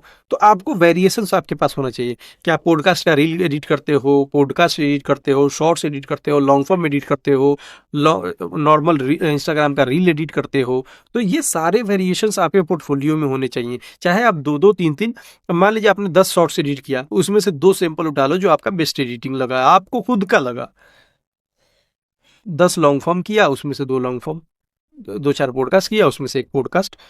ऐसे कर करके आप अपना बेस्ट वर्क उठा के डाल सकते हो। लेकिन वो पोर्टफोलियो आप गूगल ड्राइव पे मत डालो। उसके लिए आप एक कोई भी फ्री वेबसाइट मिल जाता है। मैंने ऑलरेडी इसका एक वीडियो बनाया रखा है अपने चैनल पे कि पोर्टफोलियो वेबसाइट कैसे बनाते हैं। जिनको देखना है वो जाकर देख सकते हैं। आप चाहे थंबनेल लगा देना, वो लोग देख लेंगे। तो आपको वेबसाइट बना दे। इससे क्या होता है कि वो कहते हैं ना, first impression is last impression. तो इससे क्या होता है कि सामने वाला जब देखेगा आपकी वीडियो को तो पोर्टफोलियो को, और वो आपका लगेगा अच्छा ये वेबसाइट है, तो वहाँ पे वो जाकर उस चीज़ पे मतलब उसको हिट करता है कि अच्छा ये प्रोफेशनल बंदा है। तो इस तरीके से आपको पोर्टफोलियो अपना बनाना चाहिए, ना कि आपको बस ये टाइपोग्राफी आता है, कट मारने आता है, आपको ये अल्ट्रा की से ग्रीन स्क्रीन रिमूव करने आता है। ये ना बाबा आदम के ज़माने का पोर्टफोलियो हुआ करता था। तो इस तरीके से आपको पोर्टफोलियो क्रिएट करना चाहिए। और हम अगर क्लाइंट को पाना है तो ये भी स्ट्रेटेजी अच्छी होगी ना, जैसे कि हम किसी क्लाइंट को उनकी वीडियो एडिट करके डायरेक्ट मैसेज किए, कोल्ड ईमेल किए वीडियो के साथ। ये बहुत अच्छी चीज़ है, ये तो बहुत अच्छी चीज़ है, बट इसमें टाइम लग जाता है। आप सारे का एडिट कर करके नहीं दे सकते, है ना? हर क्लाइंट के लिए आप एडिट करने नहीं जाए। हाँ, मतलब बट ये है कि जैसे एक नीश वाले का 2-3 क्रिएटर उठा लिए, एक नीश का 2-3 क्रिएटर उठा लिए, फिर उस नीश वाले को, तभी तो मैंने ये चीज़ कहा था कि अब एक डॉक्टर का एडिट करके आप एक डॉक्टर को भेज सकते हो, एक स्टॉक मार्केट वाले एडिटिंग करके एक स्टॉक मार्केट वाले को, एक रियल एस्टेट करके एक रियल एस्टेट वाले को। लेकिन अब 10 रियल एस्टेट वाले का एडिटिंग करने बैठोगे तो फिर आपका भी टाइम वेस्ट जाएगा। और इस टाइम पे बिफोर आफ्टर का वीडियो बनाना भी काफ़ी ट्रेंडिंग में है, उससे भी लोग काफ़ी क्लाइंट पा सकते हैं। तो सर मैं ये जानना चाहूँगा कि आपका हाईएस्ट चार्ज क्या रहा है? और आपकी क्या मंथली इनकम होती है एज़ अ वीडियो एडिटर? और आपने कैसे फर्स्ट क्लाइंट पाया? ये लास्ट 3 क्वेश्चन है। मैं पहले बताता हूँ, मेरा फर्स्ट क्लाइंट जो था वो मेरे दोस्त का ही लोगो एडिट करवाया उसने। ठीक। तो हाँ, तो ऐसे बट ये मतलब रेगुलर बेसिस वाला नहीं था, जैसे मैं पार्ट टाइम कर रहा था। फिर उसके बाद मेरे ब्रदर जहाँ पे काम करते हैं, जैसे वो फुल टाइम, तो उनके थ्रू मुझे एक क्लाइंट मिला जो रेगुलर वीडियो के लिए तैयार हुआ। बट मैं ना पहले फ्रीलांस करने में से मना कर देता था क्योंकि मैं फुल टाइम में मेरा ठीक था, तो मैं उधर ही था। बट मैंने एक्सेप्ट कर लिया और मेरे पास एक्चुअली बताऊँ तो मैं ना मेरे पास लैपटॉप था ना पीसी था, तो मैं मना कर देता था और लैपटॉप पे मुझे काम करने में अच्छा नहीं लगता था। बट मैंने उसके बाद पीसी अपना ले लिया, फिर मैंने उनसे बोला कि हाँ अब मैं कर सकता हूँ। तो फिर मेरा पहला क्लाइंट उन्होंने रेगुलर बेसिस वाला मेरे ब्रदर ने दिलाया, मेरे भैया ने, और वहाँ से मैंने शुरू किया। उसके बाद तो मुझे जैसे मेरे यूट्यूब को देख के, मेरे इंस्टाग्राम को देख के ये लोग आना शुरू हो गए। मैं किसी के पास गया नहीं हूँ, मतलब ये ऐसा नहीं है कि मैं अपनी बड़ाई कर रहा हूँ, बट मैं जाता भी नहीं हूँ और गया नहीं हूँ अभी तक। अभी तक आपके सिर्फ क्लाइंट आते रहे हैं, आपने रीच आउट नहीं किया। अमेजिंग, हाँ, रीच आउट नहीं किया। इनक्रेडिबल। तो सर इन द एंड आपकी क्या पीस ऑफ एडवाइस है एक वीडियो एडिटर के लिए? देखिए, मैं एक बात कहूँगा कि सबसे पहली चीज़ ना, पैसे पैसा पैसा करके मत आना इस चीज़ में। पैसा कमाना है, वो 1 लाख दिखा रहा है, वो 2 लाख दिखा रहा है, वो 3 लाख दिखा रहा है। अगर मैं भी कह रहा हूँ कि मैं 70-80 हज़ार कमाता हूँ, तो मैं भी कह रहा हूँ कि मेरा भी सुन के मत आओ। और एक चीज़ और है, देखो पता है क्या, कि सब और एक और चीज़ मैं बताऊँ, मैं भी पैसे कमाने के लिए तो कर रहा हूँ ना। शौक है, अलग चीज़ है शौक। बट पैसा अगर नहीं इसमें मिलता मुझे, तो मेरा शौक मैं साइड में कर देता। खेलने के लिए मेरा शौक तो क्रिकेट भी खेलने का है, बट साइड में रख दिया है आज। क्यों? क्योंकि उससे मुझे पैसे वैसे आना नहीं है। जाहिर सी बात है। तो ये चीज़ है, लेकिन हाँ, मतलब सिर्फ पैसा देख के दूसरे का ये मत आए कोई एडिटर। आपका खुद का इंटरेस्ट हो, आपको मज़ा आता है, तो आओ। क्योंकि एक टाइम पे आप बोर हो जाओगे, एक टाइम पे आप एडिटिंग करना छोड़ दोगे, और फिर आप इसमें वो कहते हैं ना, एकदम से एग्जॉस्ट हो जाओगे पूरा। तो मैं यही कहूँगा कि इंटरेस्ट हो तो ही आओ, नहीं तो फिर कोई फ़ायदा नहीं इसमें। क्योंकि सर सैटिस्फैक्शन बहुत इंपॉर्टेंट चीज़ होती है ना। अगर हम सिर्फ करोड़ रुपया कमाएं बट अगर हम सेटिस्फाइड नहीं है तो no mean of 1 crore rupees. तो सर आपसे बात करके बहुत अच्छा लगा। बहुत वैल्यूबल लेसन आपने शेयर किया इस पॉडकास्ट में। बहुत मज़ा आई आपसे बात करके। इतना इन्फॉर्मेटिव आपने ये पॉडकास्ट बनाया। इतना वैल्यूबल चीज़ें आपने बताई। बहुत मज़ा आई आपसे बात करके। Thank you very much for giving your precious time. Thank you, thank you.